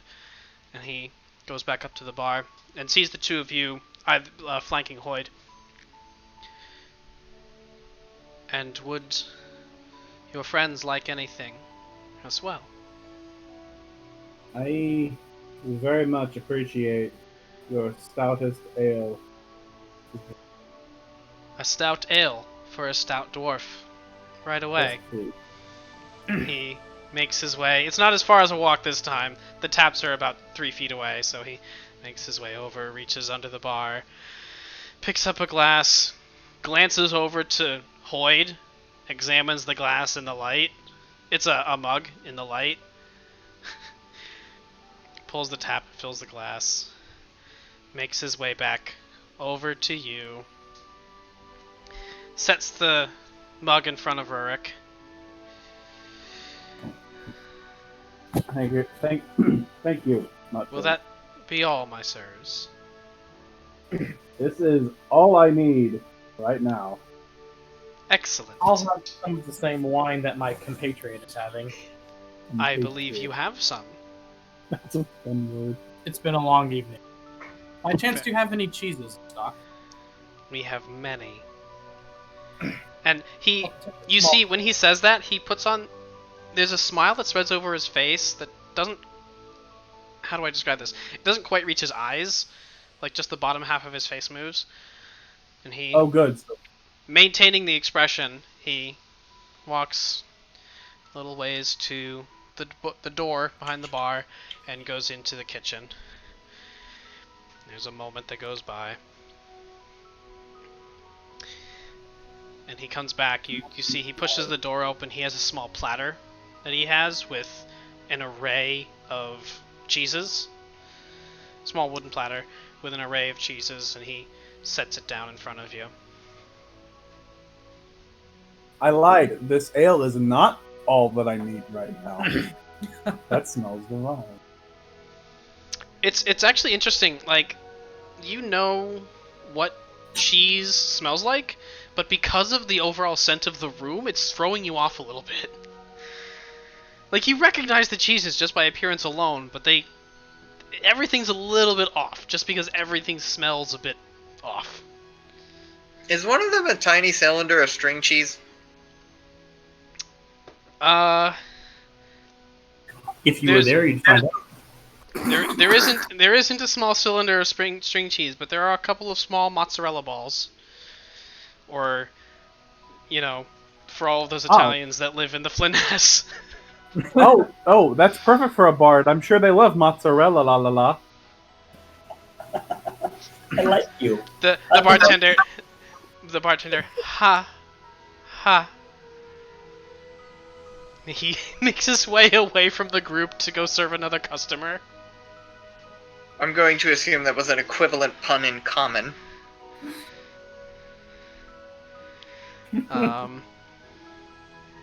Or he understands. I'm going to start sampling some of the milder cheeses while sipping my wine and relaxing a bit. Okay. I don't care if this is going to combine poorly with ale or not. I am hungry. I will take a hunk of cheese. You all, yeah. Well, a hunk of cheese would be generous. The cheeses on the platter are more sampler or hors d'oeuvre size. Fine. But you reach over and you grab a fistful of cheese. Eat up, friend. You've earned it. You start going to town. So you take a bit of time and just eat and drink. The bartender returns in his own way and replaces the platter as it becomes empty. Prudence, after finishing up with Zook, do you do anything else? Zoid, you say, "Sir, leave the bottle, please," and he says, "Of course." Reaches from below. You hear him pull it from the coolant. Places it very gently on the counter on the bar in front of you. Okay, so you take time and you summon another familiar. Okay, so you return to your room. Wait, I have an actual thing for this. Oh joy. Okay. So you go and you take out your small travel brazier. Light some of the cheap incense that you have inside of it, but it's enough to cast a spell. Take a small piece of chalk that you have, just mundane chalk, and draw some sigils on the floor around it. And you draw the sigils corresponding to the form that you want. You said it's a van cat? Okay.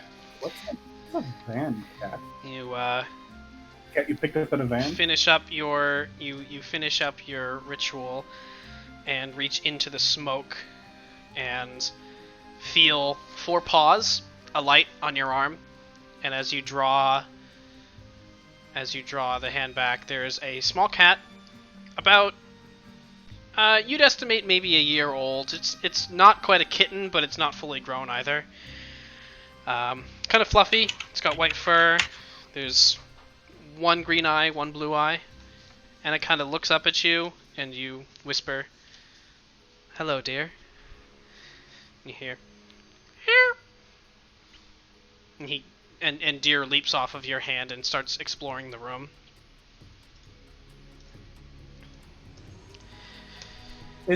Are the familiars like the same?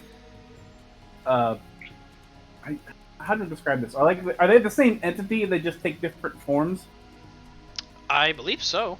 Yeah, if I recall. Yeah, it's the same spirit or entity that you summon each time, but you get to choose the physical form it takes. Okay, that makes sense. Here's been an owl before. Yes, it has. I was just curious how that worked. That's what a van cat. Well, that's what a van kitten looks like.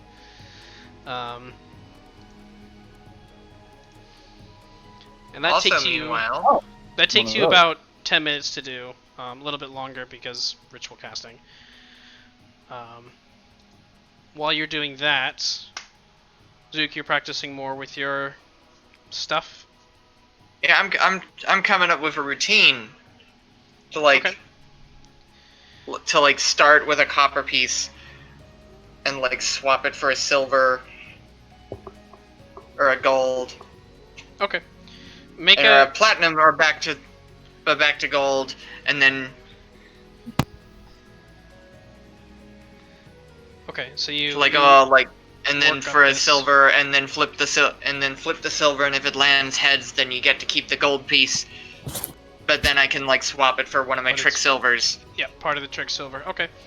Because you've practiced part of this routine already, you've practiced swapping of the silver coin. Make a performance check with advantage.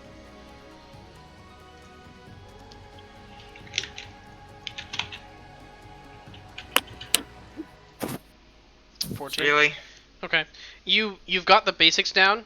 again, it'll take a little bit of time to refine, but you definitely are confident in each individual step of the routine. When you put it all together, it's a little rough, but you gather it'll only take a little bit of practice before it's perfect. Yeah, like, I'm not really satisfied with the speed at which I swapped the gold for the platinum and back, but, like... Exactly, yeah. I like this idea. I need to I need to remember this. I need to develop this idea. Right. Show this to somebody who's never seen it before, and you'll blow their mind. Show it to any other performer, they'll spot a couple of inconsistencies. Yeah, I would not last long on Penn and Teller's Fool Us with this. No, you would not. Alrighty. So, the next 10-20 minutes or so, you folks at the bar finish up your drinks. The bartender kind of totters back. He looks at each of you. He has an empty plate from somebody else at the bar. He says, "Would the sirs like some more wine? Some more stout?" Thank you, friend. I am fine now. I believe I shall be on my way. I too am. Have had my fill. I think it is time for some well-earned rest. I will tip the bartender 3 gold pieces. I will catch the 3 gold pieces and say, "You can bill our room." Do what? And what room would that be? Rurik, what room would that be? No, I'm sorry. I didn't hear what you had said prior to that. For reference, tips don't generally go on the bill.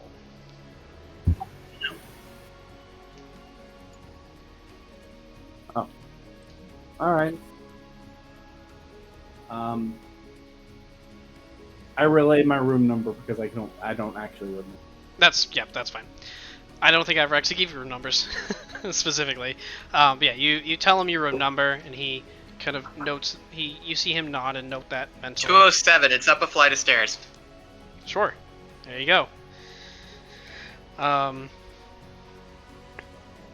you make your way away from the bar and head back up.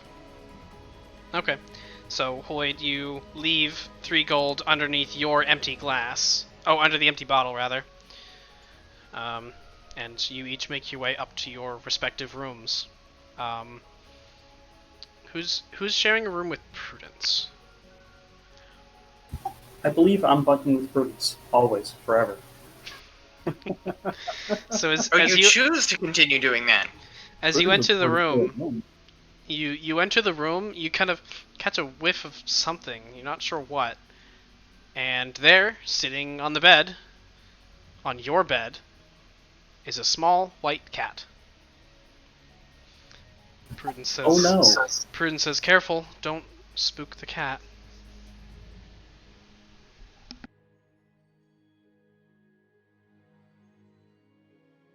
I go over and crouch before the cat. Sorry, say Hello, again. little one. Hello, little one. The cat kind of looks up at you and cocks his head. Brr! Oh, I see. Your name is Deer. The cat looks over toward Prudence and scampers over to sit next to Prudence. He says, "That's right. Don't forget it." How could I? And it's very interesting, actually. That now that you mention it, it's actually very interesting. When Deer the cat moves, it kind of she kind of springs a bit on all 4 paws. She does walk part of the distance like a normal cat, but as she approaches and gets closer to Prudence, that drops away and she starts sort of bouncing along on 4 paws. And then sits down, just curls up next to Prudence.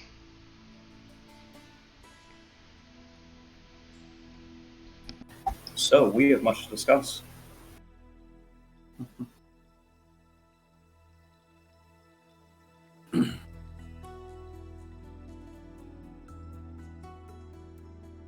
Prudence says, "Tomorrow, I'd like to sleep." And as he's saying this, he sort of leans back from his seated position and just back onto the bed. And as he's in the process of doing this, where is it?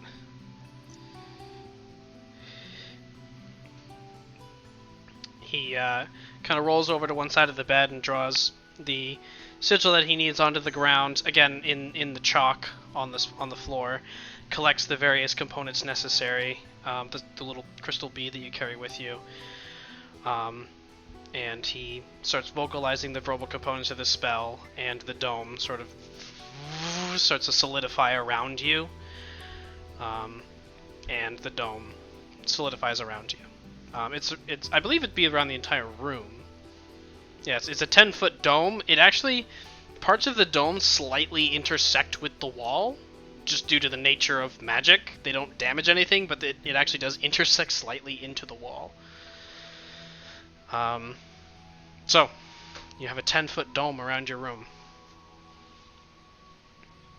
And then at this... I imagine this hotel's water system has fail-safes. Well, let's hope so. And then he makes himself comfortable. Deer kind of curls up right at about shoulder level on the bed.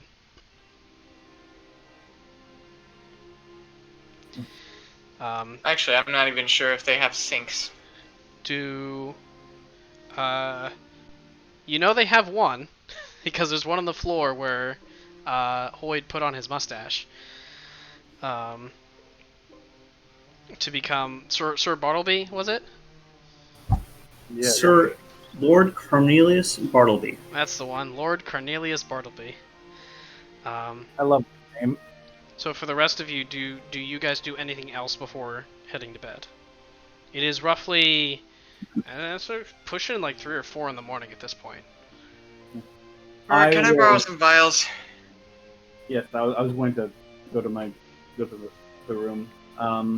You need vials? For the poison? Can we do this tomorrow? Yeah, we can. Alrighty. So Hoyd, you take your costume off and scrub the upper lip that's been irritated all day from wearing a false mustache. Go ahead, Rurik. I was before retiring for the night. I wanted to take a brief moment to have a silent moment of prayer for those whose souls were lost in the ensuing battle, and preceding. I'm sorry. Preceding. Yes, preceding. Sorry. Okay. So you take a moment and you take a moment to meditate and begin to push your thoughts outward and commune with Pelor in the way that you know how. And as you begin to more or less commute the souls of the dead, as best you can with what little you know of these people, you hear a small whisper in your right ear saying, "You've done well." You open your eyes and look, but there's nothing there. Alright. Satisfied, I shall... Thank you, Prudence. Satisfied, I shall make to retire for bed. I, too, am going to bed as well. Well, Okay. Considering past performance, you can't be sure that's not me. But it's not me. This is true. It could have been. You hear in Hoyd's voice, "You've done well." No. Damn it, you guys! Trying to have a moment with my player. I'm just trying to have a moment with my god.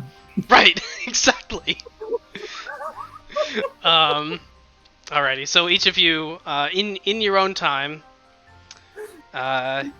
you make your way to sleep. I don't want to interrupt anybody before you go to sleep. Any last call for anything you guys want to do before bedding down for the evening and getting your long rest.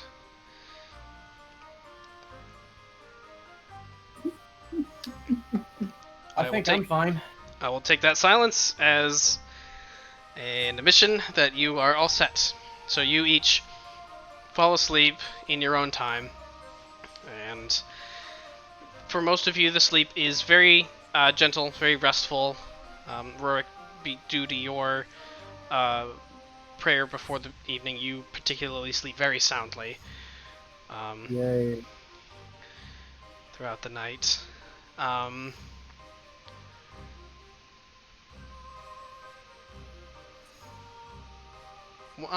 trying to think about how I want to do this.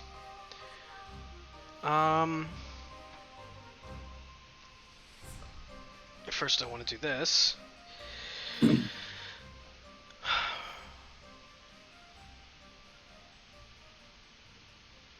Could I have... You may have gathered this is one of my favorite plot devices. Oh no. Could I have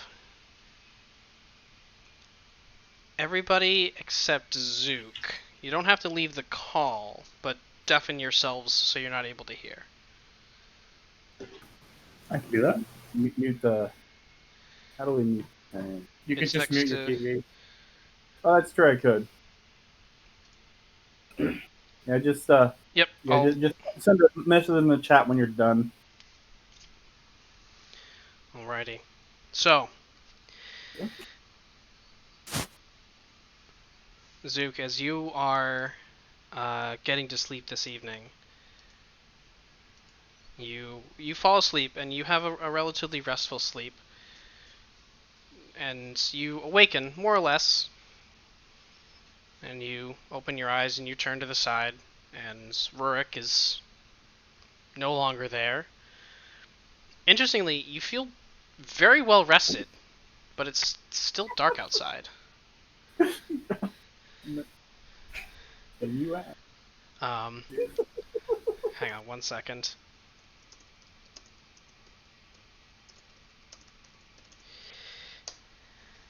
So interestingly, you wake up feeling fully rested, but it's still dark outside. And you go to... That's not right. Go ahead. That's not right.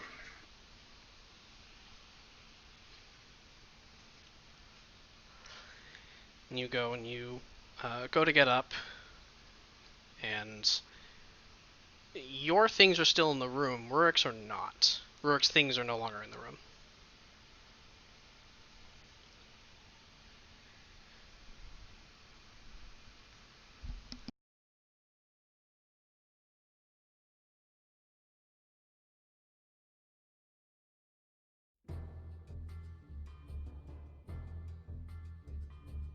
I hear music.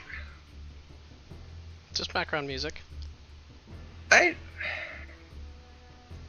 This strikes me as very odd.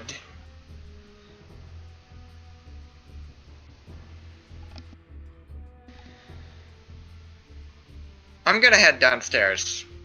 Okay. You go to open the door, and when you open the door, there's the hallway in front of you. You turn and you go to approach the stairway. The stairwell is not where you remember it being. It's much further down. So you kind of shake your head a bit and continue down the hallway. And you notice as you're continuing down the hallway, the stairs are not getting any closer to you. I'm gonna turn around and head the other way. Okay. When you turn around, the Maroon Mansion is not where you left it. You turn in, and it's a different hallway now. It's a long, relatively featureless hallway.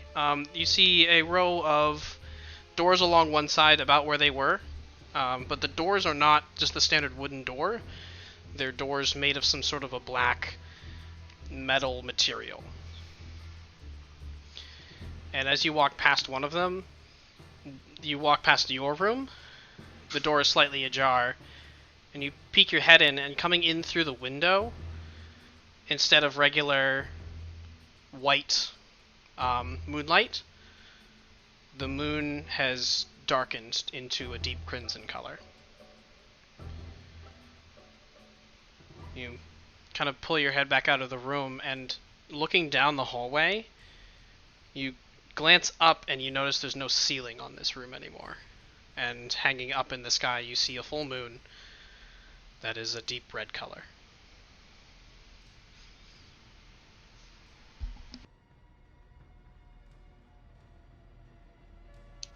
I will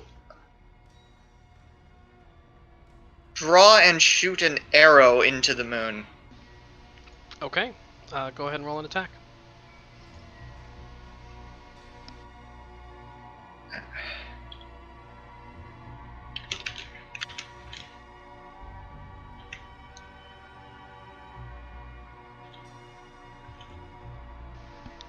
Okay. You draw back the arrow and release the arrow, and it arcs. You watch it arc and then disappear over one of the walls in the distance.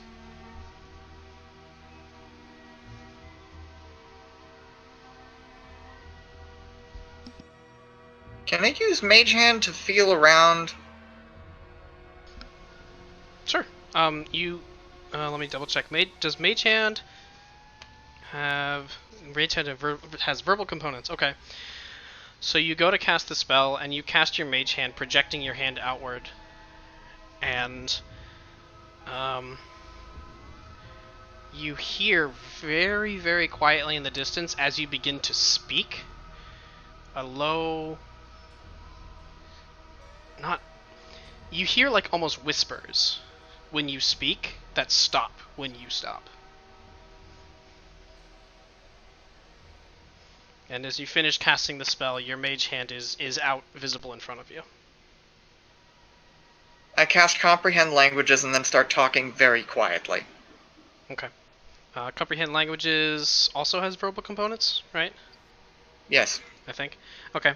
So you start casting Comprehend Languages. The whispering begins to get louder the more you speak. And then you start muttering just random nonsense. The words I'm trying to hear for... Go ahead. I'm trying to hear for what the whispering is saying. Okay. You hear a number of voices, a number of very distinct voices, all whispering over each other. You catch a couple of snippets of the words. You hear that you hear the things that we know is that, and the voice drifts off. And sometimes that we just, and it seems to be snippets of miscellaneous sentences here and there. Occasionally you hear a voice that you think you recognize, and then it's spoken over by another voice you don't, and this happens a couple of times. But the more you speak, the louder and louder the whispering gets.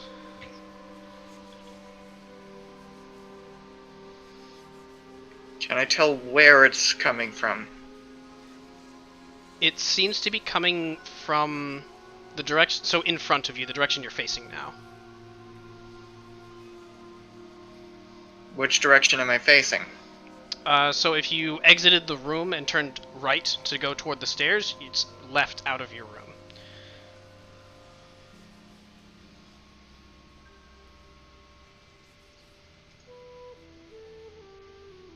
Am I facing the window?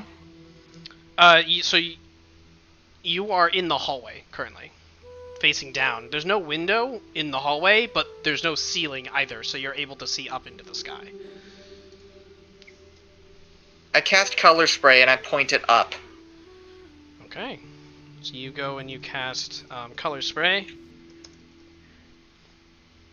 And as you do so... Okay. So you reach into your component pouch and you throw the sand upward and cast Color Spray just upward, illuminating the space around you. And it's interesting, for such a bright spell, the light seems to be muted. You see the effect of the spell, but it doesn't appear to affect anything around it. It doesn't shine light on anything. And in fact, for the first time casting this spell, you're able to look directly at it and see each of the individual colors without having your eyes hurt.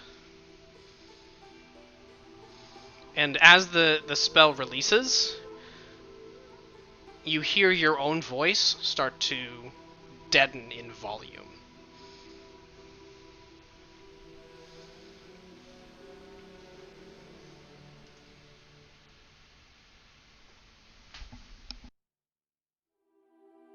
I will use Minor Illusion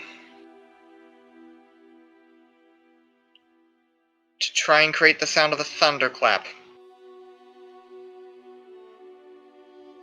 Okay, so you go and you cast Minor Illusion. Sorry, I grabbed the wrong book for a second. Let's see.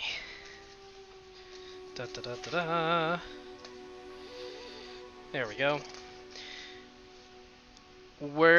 How far away from you are you casting the thunderclap? Directly above me, where the color spray was. Okay, so right where you cast the color spray, you release your Minor Illusion. You hear the low rumble of thunder, but it's like you're underwater and hearing it. The sound barely reaches your ears. And as the thunderclap grows, the whispers, the voices, silence.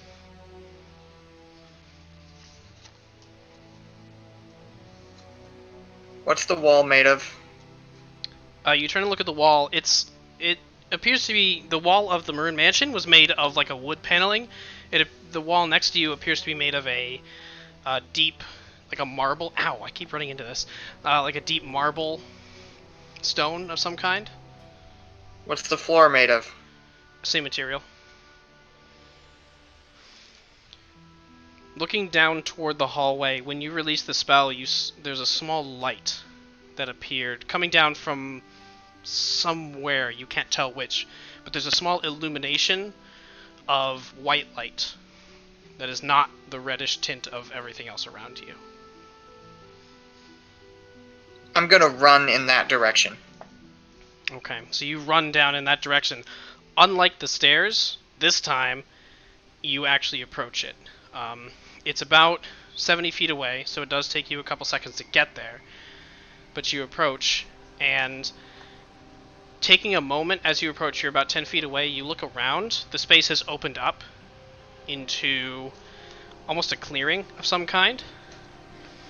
And to either side, where once was the wall and the railing, are rows of an uncountable number of books. You see bookshelves spanning out in every direction as far as you can see. And in the center of this clearing, illuminated by a white light coming from somewhere, is a small pedestal with a small tome sitting on it.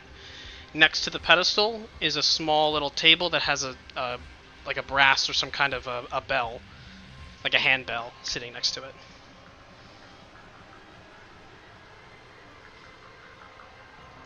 Is there any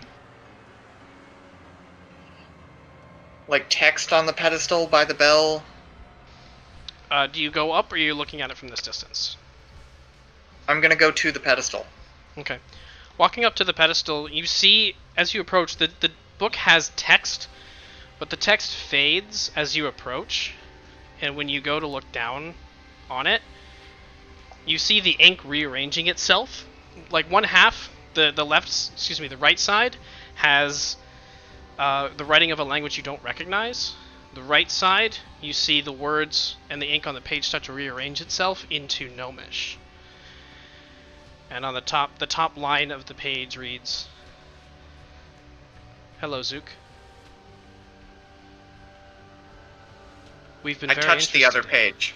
Okay. With your comprehend languages, you touch the other page, and instantly that page translates into Gnomish. And you can see it's very odd. It looks like one half of a conversation. You see things like, "We don't ask much of you.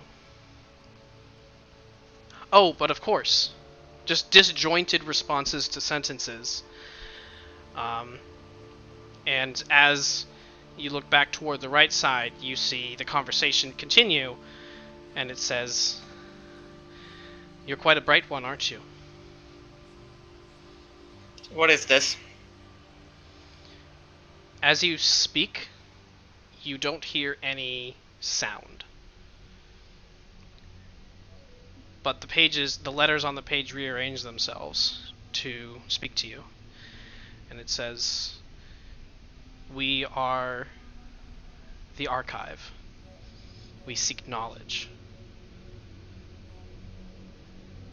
You've shown a particular, You've shown a particular knack for putting yourself in places where you don't belong. Places like that tend to have very interesting bits of knowledge."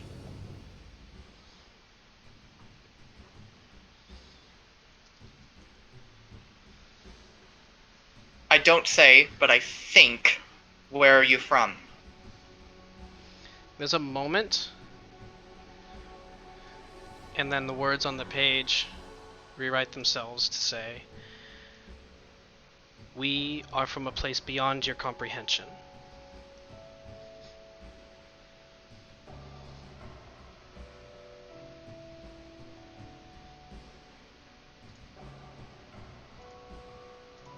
I continue this conversation just by thinking. Okay. You mentioned something about an offer? We've seen you dabble in the arcane arts. We thought perhaps we might be able to help you along.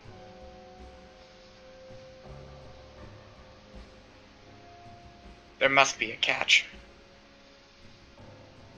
The catch is, we are looking for something. We don't know what it is, but that is the nature of our search. We want to know everything. And when the word everything is written on the page, you look to the left, that had been a conversation, is now covered with the word everything, just repeated.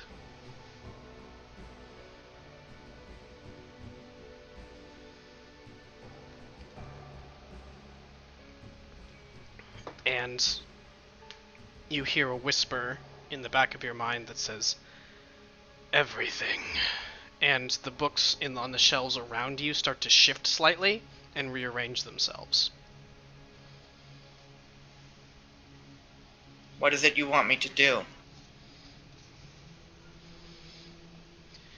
Should you find, and the page that says everything blanks, and the page turns itself, and on the right hand side it says, "Should you find information that you think others would not like you to see, see that it gets to us."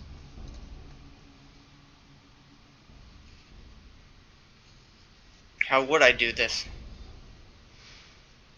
And you hear a small, in the back of your head, you hear a small, no writing on the page, "Oh," in multiple voices, "Oh, you'll know."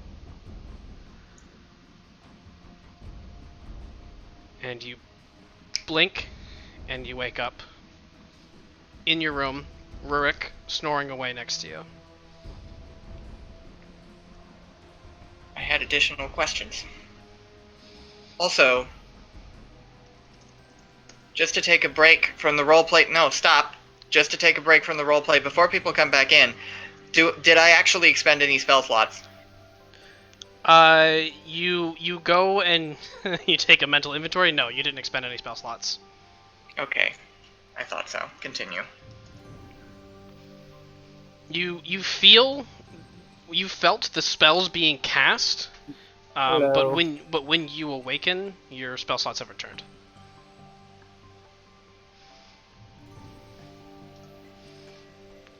So you awaken. Rurik is snoring away next to you.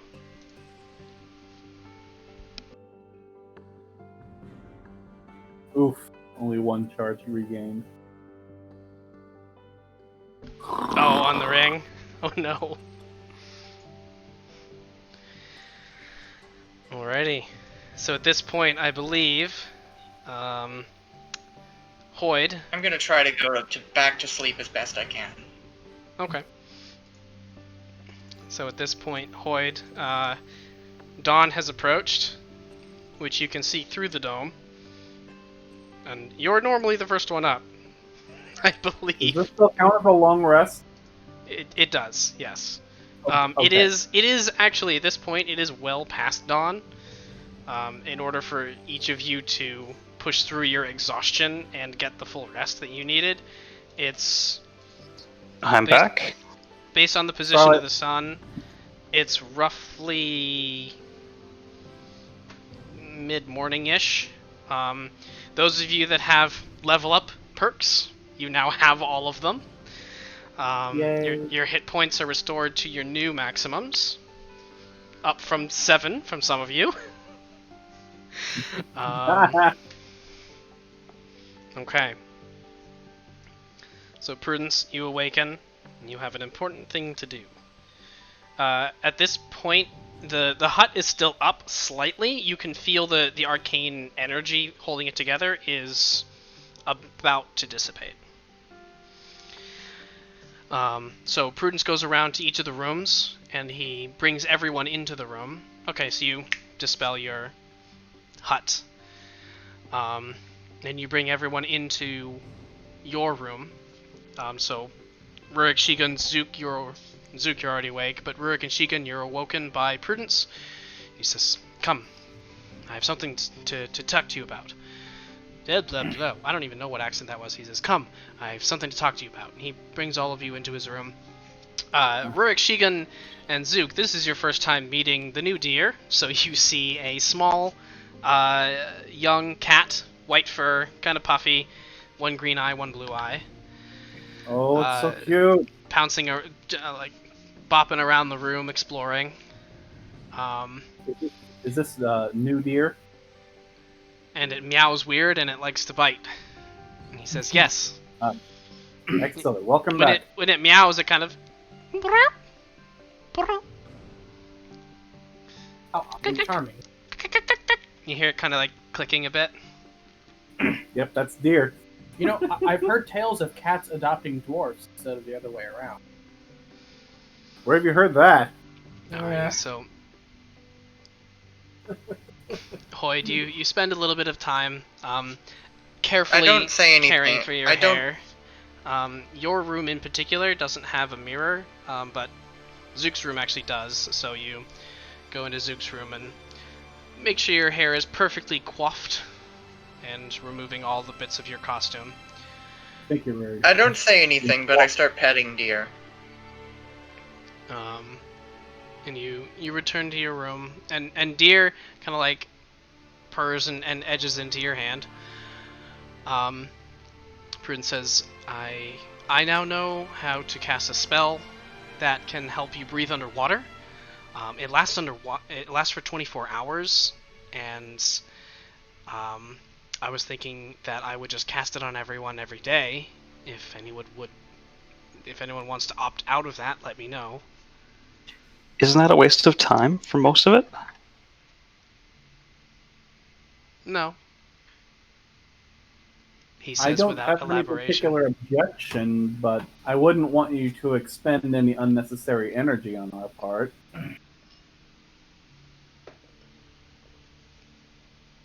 It certainly opens some doors. I have no objections if Prudence is fine.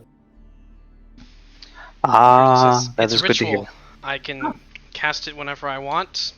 It doesn't take long. Do we have a bucket handy? I'm familiar with the rules, so I have no objection. Hoyd, you do know there's no buckets in your room, but there was a bucket in the room where you first put on your costume. It's more like a wash basin, but it is not fixed to the floor. Zook, would you like to try this out? Oh, think of all the manner of fun, exciting escape routines you could do with this. Oh no, you're giving him ideas. Oh, I've All right, already now. thought of it. Oh, really? You're such a spoil sport. What was that, Zook? I didn't continue hear you. petting the cat. I said not right now. Okay.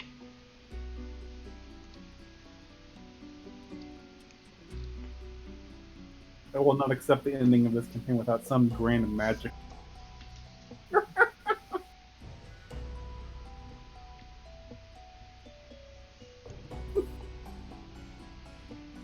Okay. Alrighty. So, each of you watches Prudence kind of sits down. He pulls out a small little pamphlet, almost. A small, roughly bound notebook, more or less. You see it has a couple of straps on it that he pulls off of his main spellbook, which you've seen a few times, pretty hefty tome. And over the next 10 minutes, he, where is it? Kind of fastens a little piece of leather around his head, and he kind of touches himself on the shoulder a couple of times, from the back of his neck around to his shoulder. And you see a small shimmer of energy kind of encapsulate him. And he turns to the rest of you and says, "Oh, right. Your turn." And kind of gets out a piece of chalk, and then the next 10 minutes goes by. He draws like a small circle. There's no sigils or anything on the floor, but he draws a small circle on the floor. And you see he takes out some pieces of straw and makes small little people almost that he collects. He's got there'll be 5 of them that he bundles up, and he touches them to the hole. As soon as he does that, all of you have your breath knocked out of you, and then you can breathe normally again. Well, that was a curious And sensation. he says, "Well, now you won't feel that when you go underwater." He tucks the little effigies away. Rurik, you notice your effigy is a little shorter and stouter than the rest, and Zook, your effigy is about an inch high. Prudence says, "You're welcome." Drowning. You're welcome. Now let's go. Hopefully we won't find ourselves in a situation where this is necessary. Without I opening my plan to. mouth, I am going to pinch my nose shut and try to continue breathing Okay. to see if that works. You pinch your nose shut, and it takes a couple of seconds, and you start feeling a little lightheaded. Anyone have money on a blue gnome? I release my nose, it seems like that doesn't work.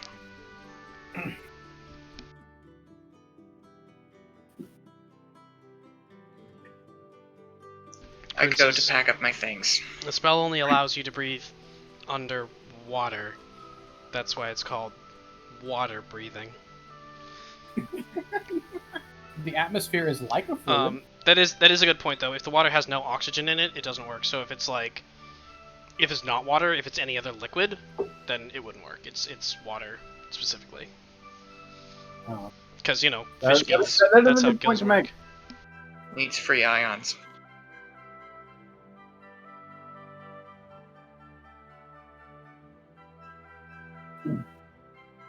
Hold on.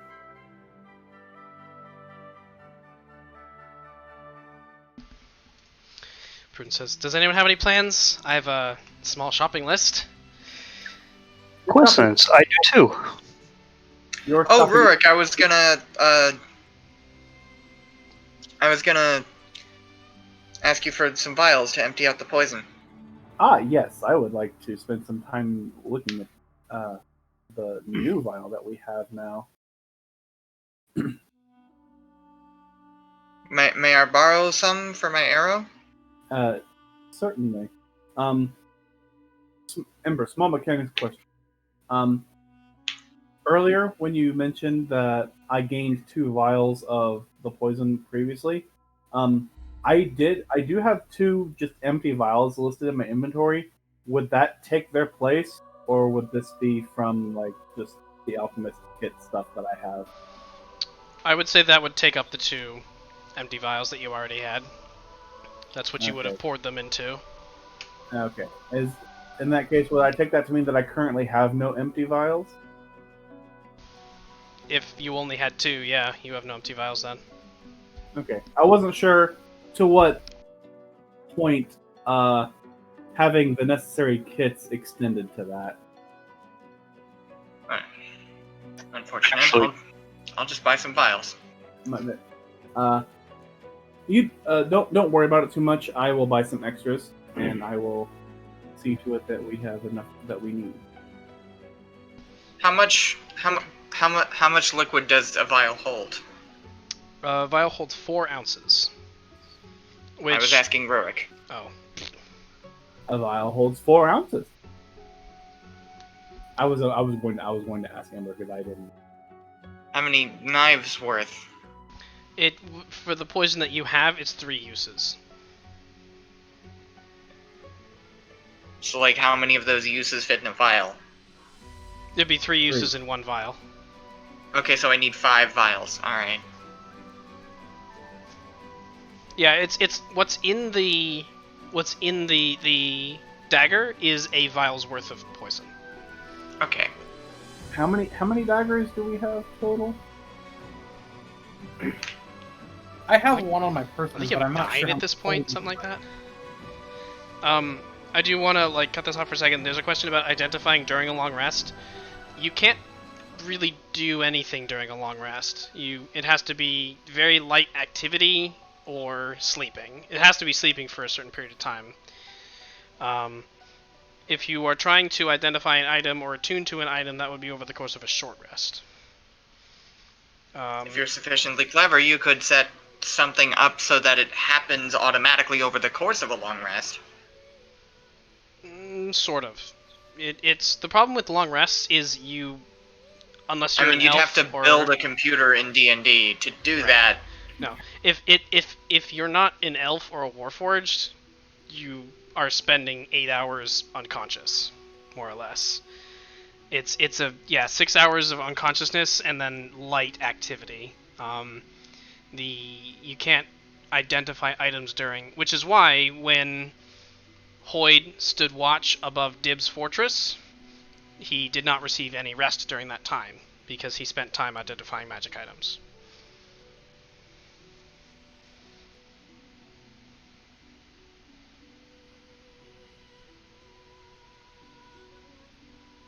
So, just for future reference, if you're trying to identify or attune to magic items, that's not something that can be done over the course of a long rest, specifically.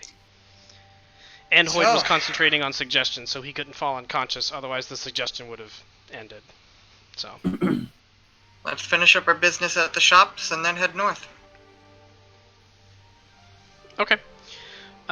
For the sake of ease, you're in a city. It's easy enough to find places for the various things, unless they're specialty items.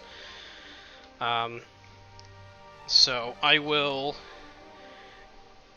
say, does anybody want to do anything that's not just going shopping?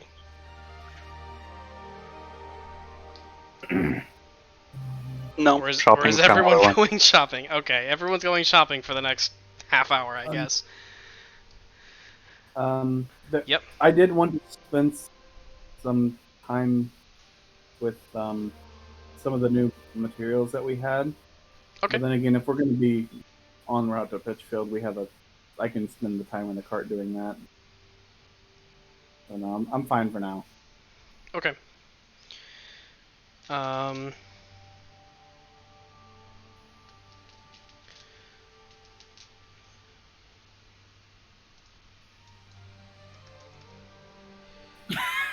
Okay, so you're able to find, let's see, those items. Yeah, so the steel mirror, the glasses specifically for clairvoyance. That's why you have a specific cost. And the magic item shopping we'll get to. I'll say it's easy enough. In your room, there's mirrors. Not your room. In Zook's room, there's mirrors. So you're able to find easily enough someone that sells polished steel. For the purposes of a mirror. That's going to be, I want to say 5 gold pieces? Yeah, it's going to be 5 gold pieces for a steel mirror. You already have a price value for your glasses for clairvoyance, because that's how much it has to cost for the spell of clairvoyance. Those are a little bit harder to find. You do eventually find a merchant. It takes you quite a bit to find somebody who does metalwork fine enough, necessary to make glasses. Glasses themselves being specialty items. But you are able to find them in Bren. Bren's a pretty big city.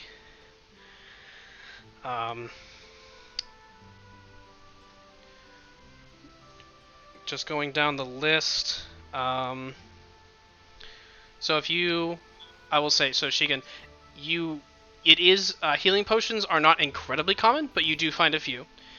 Okay. There's a number of merchants that are selling them. They are, if I can find the page here that says how much they cost.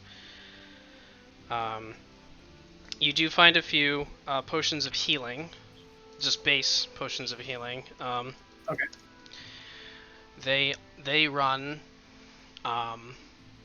here in Bran. Just thinking, you find 5 in total for 50 gold a piece.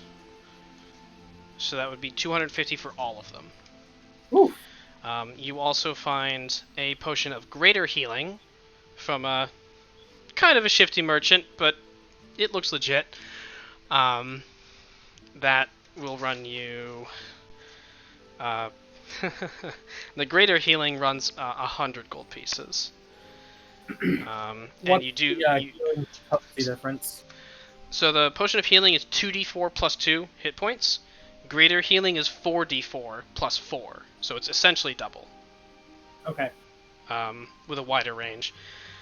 You do find somebody who's offering a potion of supreme healing, or at least that's what they claim. It's pretty big. It's like almost like 12-ounce bottle sized.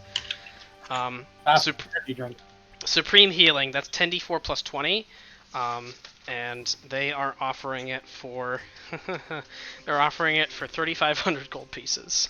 Woohoo! No thanks. But that's what you get for potentially healing 40 hit points. Yeah. Let me think about how many I want to buy, and I will let you know. Okay, so it was 5 potions of healing and 1 potion of greater healing. Go ahead. Sorry. I was just telling Shigun that I have 2 on me. Okay. So Me and Prudence posted shopping lists. Yep, so I went through all the Prudences except the magic items. You have the 5 vials. Vials We've are gone easy full enough. chick flick. Yep. Vials are easy enough to come by. They're a gold piece a piece. I'll get 10. Okay. No, I won't. I'll get 5. Okay. You're looking for... Do you not have studded leather armor? I do not. I just have regular leather. Oh, interesting. Okay. Yeah, you do find that type of simple armor is easy enough to find. In this city, they average around 50 gold pieces for a set of studded leather armor.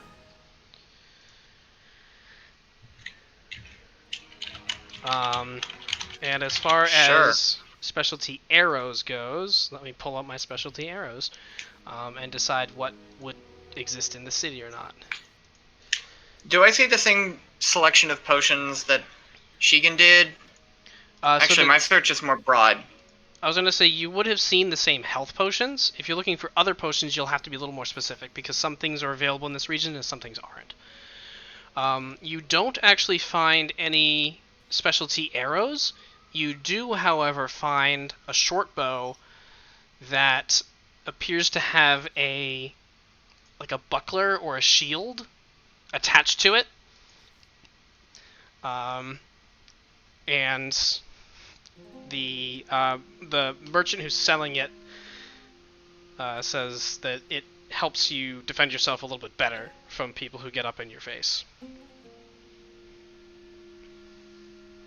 Like, is it magic or is it just a chunky shield? A chunky bow? It's not magic. Okay, how much is it? That one is going to be 55 gold pieces for the close quarters bow.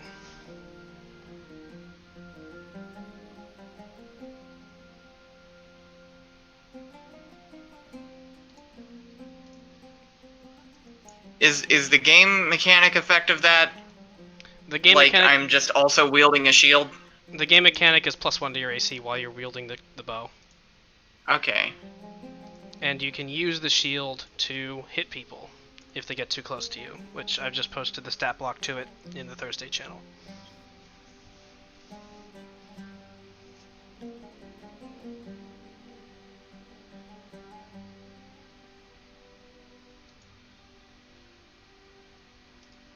So you find that as well. You do not, unfortunately, find any specialty arrows.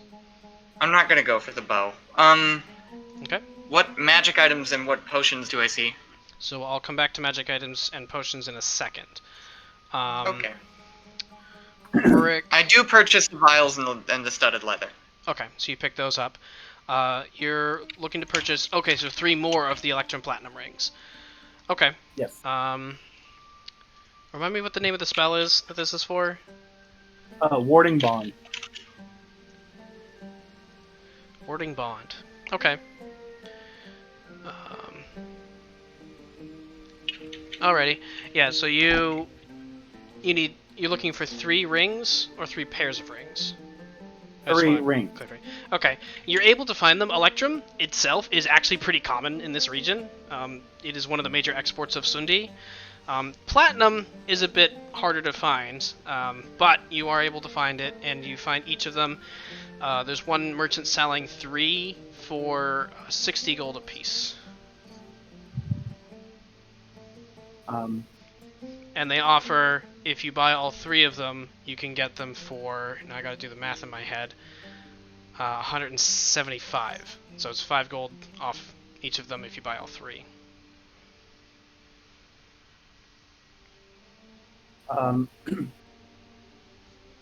Would I be able to coax them down to 50 apiece? Make a persuasion check. You want to get the rings combo meal? Combo meal. Act now and Supersize it.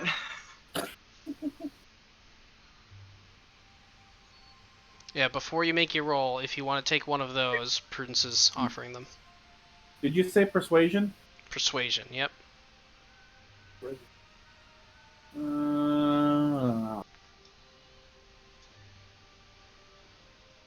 I feel bad wasting importance on this. I can help if you want.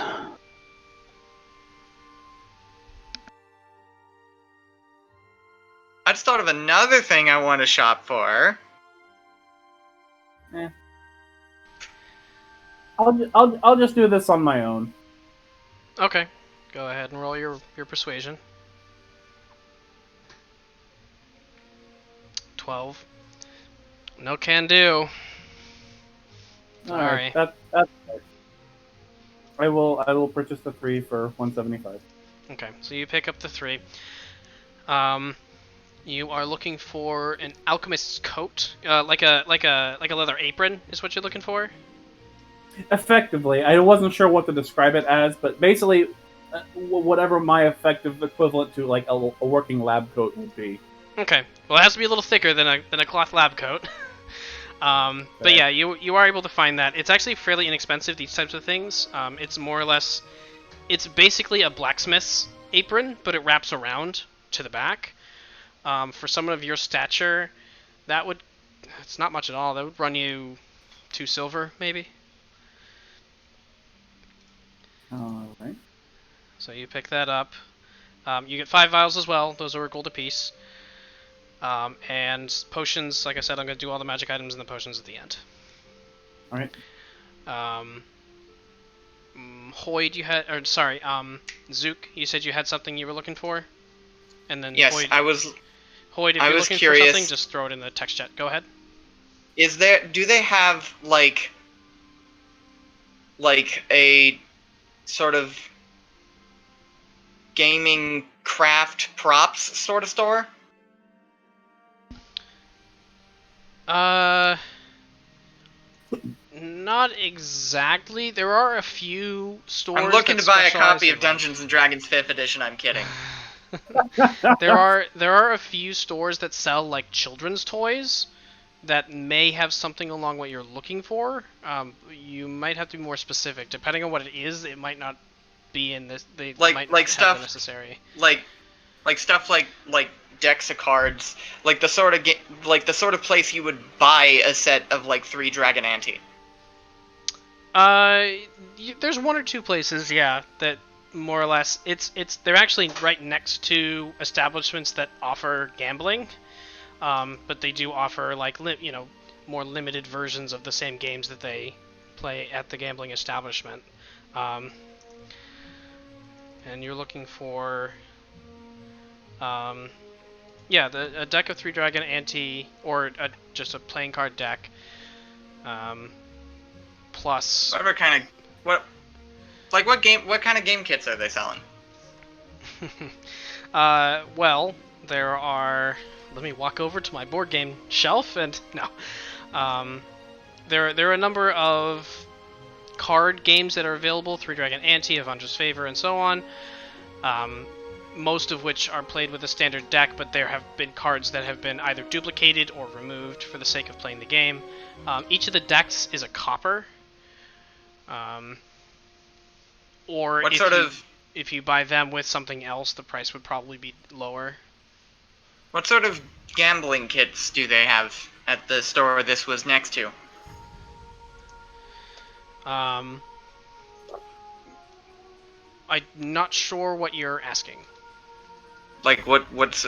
You said there was a store that sells, like, gambling games. Well, so the stores that you find, the gaming stores that you find, are next to establishments that offer a place to go and gamble. That's what I mean. A casino. Okay, never mind. More or less. It's casinos stretching it, but yeah, more or less a place where you can go and play these games, and then next to it is a place where, hey, you played this game, why don't you go learn how, to get better at it by buying these ridiculously overpriced things. They're not actually that bad, but that's the pitch. Okay, what kind of potions do they have? Like potions that...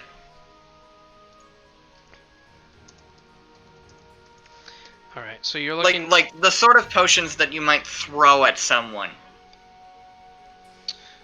Alrighty, so those of you are looking for potions. I think Prudence, did you have any specific potions you were looking for? And Rurik, are you looking for anything specific, or are you just looking to see what you can find? I'm more so looking to see what I can find. I don't really have like a full idea of like what possibilities exist. Okay. I'm looking for potions that might be useful to use with my chemical arrow. Okay. Which I just have the one of, but I need to get more. Well, one, the potions of health would work in there. You do find a number of... Where's my paper here?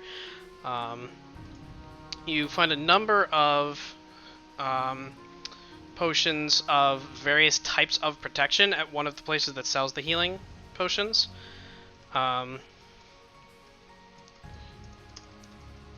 Those run... Let's see. Oops, that's not what I was looking for. I'm not really looking for beneficial effects.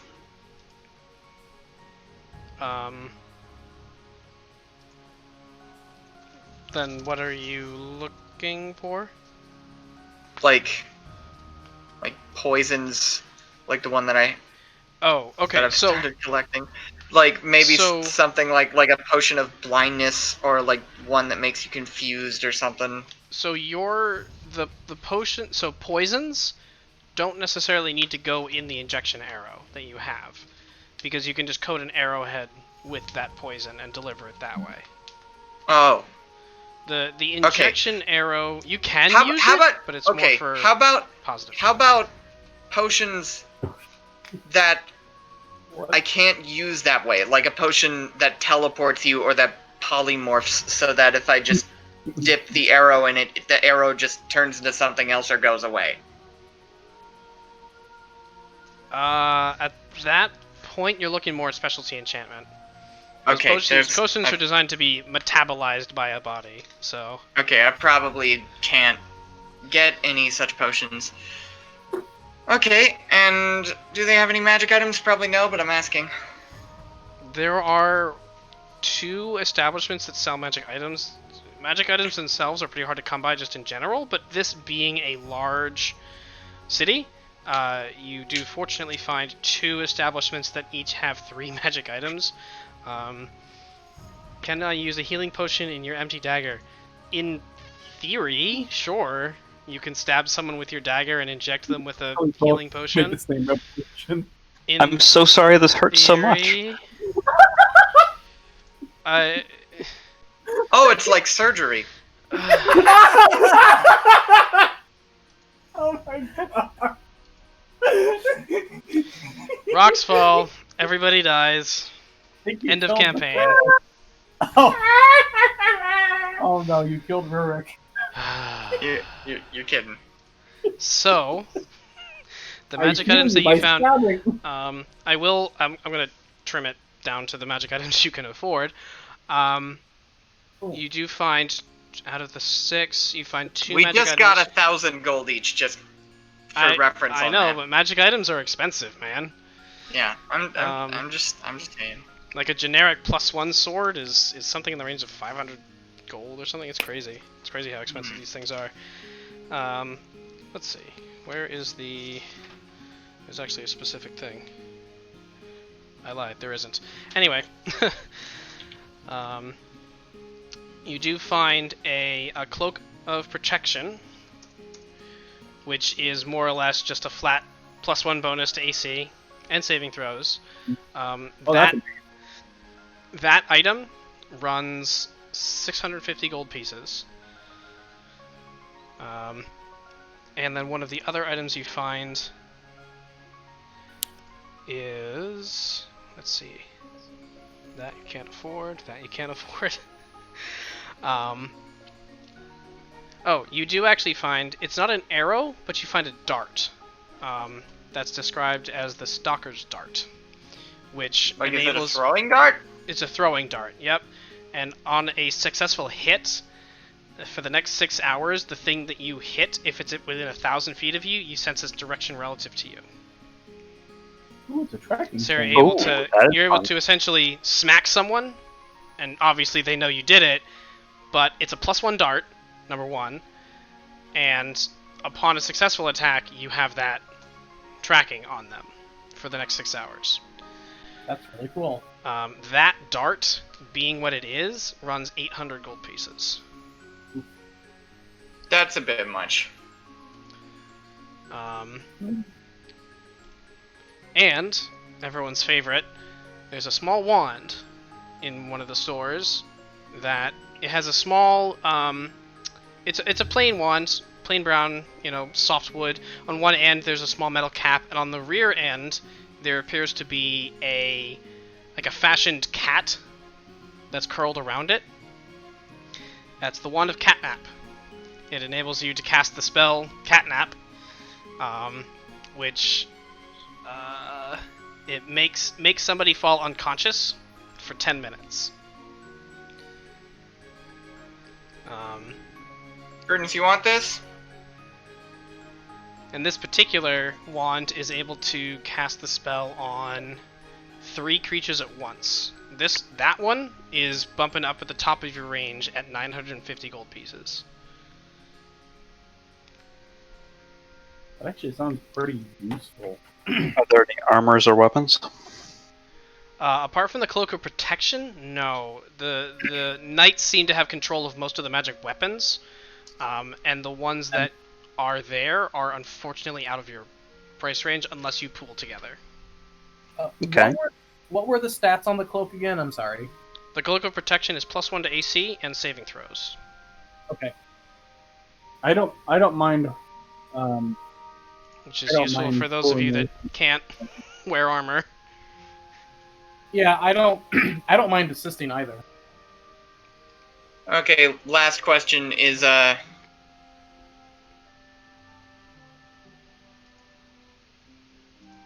Actually, never mind. Okay. So, Prudence, you want to haggle for the Cloak of Protection? Boy. Or Hoyd can do it for you. If Hoyd's willing to. I am. Okay. Go ahead. Actually, no, I'll ask it. I'll ask it. I clap Hoyd on the shoulder and say, "You got this," and cast guidance. Get the fuck out of here. Oh, so that's what it feels like. It doesn't matter anyway because Prudence gave you his 15, so 15 plus whatever your persuasion is. Okay, never mind. I mean, he still got it until however long the spell lasts. Okay, so that's a 24. 24. Yeah, you're able to barter him down to 350. Ooh, Which is pretty damn cheap for a cloak of protection. That's fantastic. I mean, it's just a +1. never. Like, it doesn't even, like, do anything interesting. Like, it doesn't, like, make you quieter. And it doesn't make you invisible. And to your saving throws though as well. It's essentially a 5% buff when you think of it that way.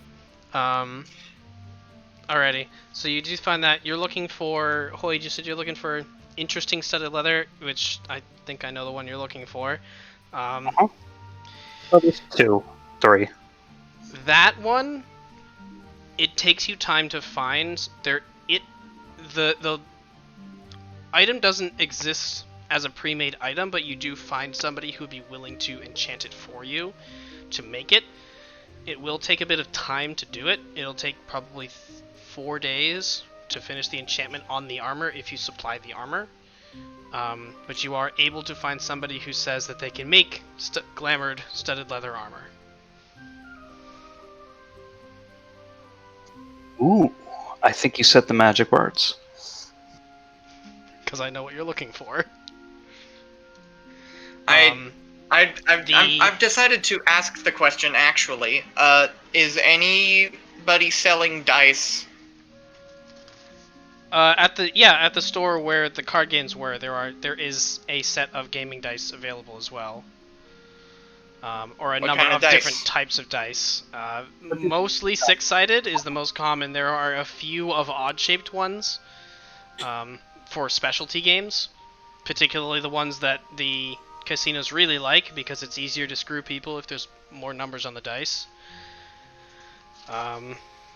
Do they got any 6-sided dice that are blue? Because I think my magical dice are also blue. Are they? I thought they were bone dice. I'll look it up. We put it down somewhere.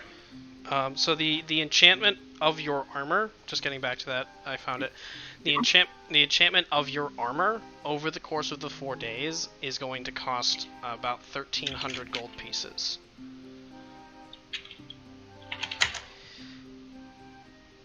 So if someone's willing to pool with you, or if you have that already, that would be the cost of enchanting that armor. Would somebody like to help me not die so much? What benefit does enchanting the armor give? I'm unfamiliar with this aspect of it. So this particular studded leather armor, you get a +1 bonus to your AC flat, and you are able to decide what it looks like visually. So mechanically, it's mostly just the +1 to AC and stuff. +1 to AC and disguise self, but specific to the armor. Okay. That's why if it were a flat +1, it wouldn't be it would be about 900-ish. If it, in addition to the other enchantment, that's what both extends the time necessary to enchant and makes it more expensive. I found it. The dice are plain, unremarkable. Okay. So I'm gonna. How expensive are a pair of plain, unremarkable 6-sided dice? You can get 2 sets for a copper. I'm gonna get 1 set for a copper. Okay. They offer a second set and you refuse it. Actually, does anyone else want a pair of dice? I'm fine. What? A pair of dice? Yeah. Are you throwing them away? They're offering extra. Sure, I'll take a pair of dice. Okay. I'll take 2 then. Now, the Prudence, going back to one of the items you were looking for, you actually find... Now, this isn't... you don't find this in one of the stores, but wandering your way up to the county seat, you just have a brief conversation with the lawmaster, and he has a small device on his desk that looks like a little beetle, and he describes it as a lock crawler. It is a device that is able to pick almost any mundane lock, and he offers to let you have it, bearing in mind the services to the city, for the marginally low cost of 500 gold pieces. Shigun's got everyone a healing potion. And it is reusable.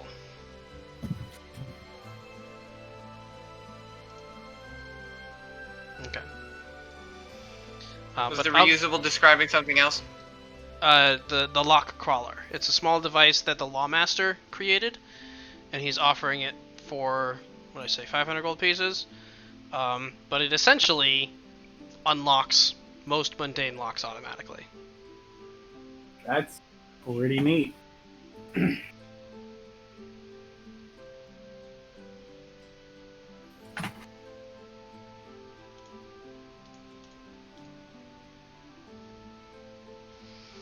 That is a very cool thing. Typically, such items would be drastically more expensive, but he does owe you a favor, and this would be cashing in part of his favor. Okay. Let's see. We don't have a whole lot of time left for shopping. In this city, I'm about done. Yeah, in this city, just due to the unfortunate nature of magic items, there's not a whole lot you can find. I mean, you did find some magic items in the quarry. Okay, so you want to haggle down your glamored armor. Okay, go ahead and make a persuasion check, or describe find a favor. Does he need anything? Someone with my skills. Oh, the person who's making it. Yeah, like the tailor from before. Yeah. I empty out the knife. I empty out the poison from the knives and put them in vials. Okay, so you spend. Does anyone want the empty knives? I would say this particular individual, they don't have anything that needs doing, unfortunately.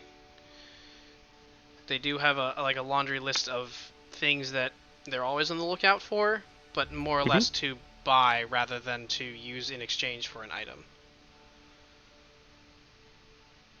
Being a magic items vendor, they're willing to purchase any magic items you find. Not any, but most magic items you find.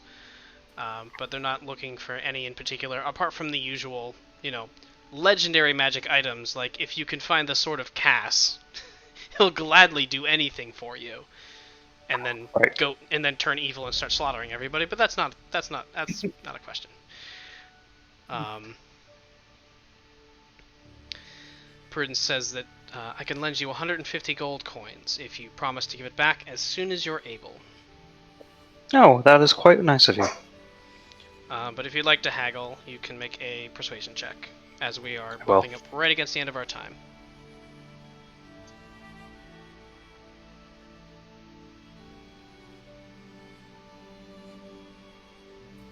Do I take the... yeah, I'm going to take the 12 important. Okay, 12 plus, what is it, 7? 9. 9, so 21? Mm-hmm. Okay. With a bit of effort, this particular merchant is a bit more stubborn, but you are able to bring the price down to an even 1,000. That is quite wonderful. Significant discount, and good for you for rolling over a 20. What are you buying? What am I buying? That costs 1,000. Oh, it's not 1,000. I got a deal. What's it cost now? No, What? it is 1,000. Okay, so what are you buying for 1,000? It's a very special studded leather armor. On that, It lets. so we can. I'm go not over this contributing to this. in the text chat afterward. On that note, it is 10, so I am going to say shopping session is over for now. Like we're all almost done. I think this is the last purchase. Okay. Oh yeah. Also, anyone who doesn't want the extra potion knives, I'm just gonna throw them out. Okay. So we can finish the rest of this in our little text chat that we have. In the meantime, as always, thank you guys so much for coming and watching, and thank you guys for coming and playing. Our next Thursday session is going to be... our next Thursday session is going to be the 9th of July, and our next Monday session is going to be the 29th of June. Have a good night.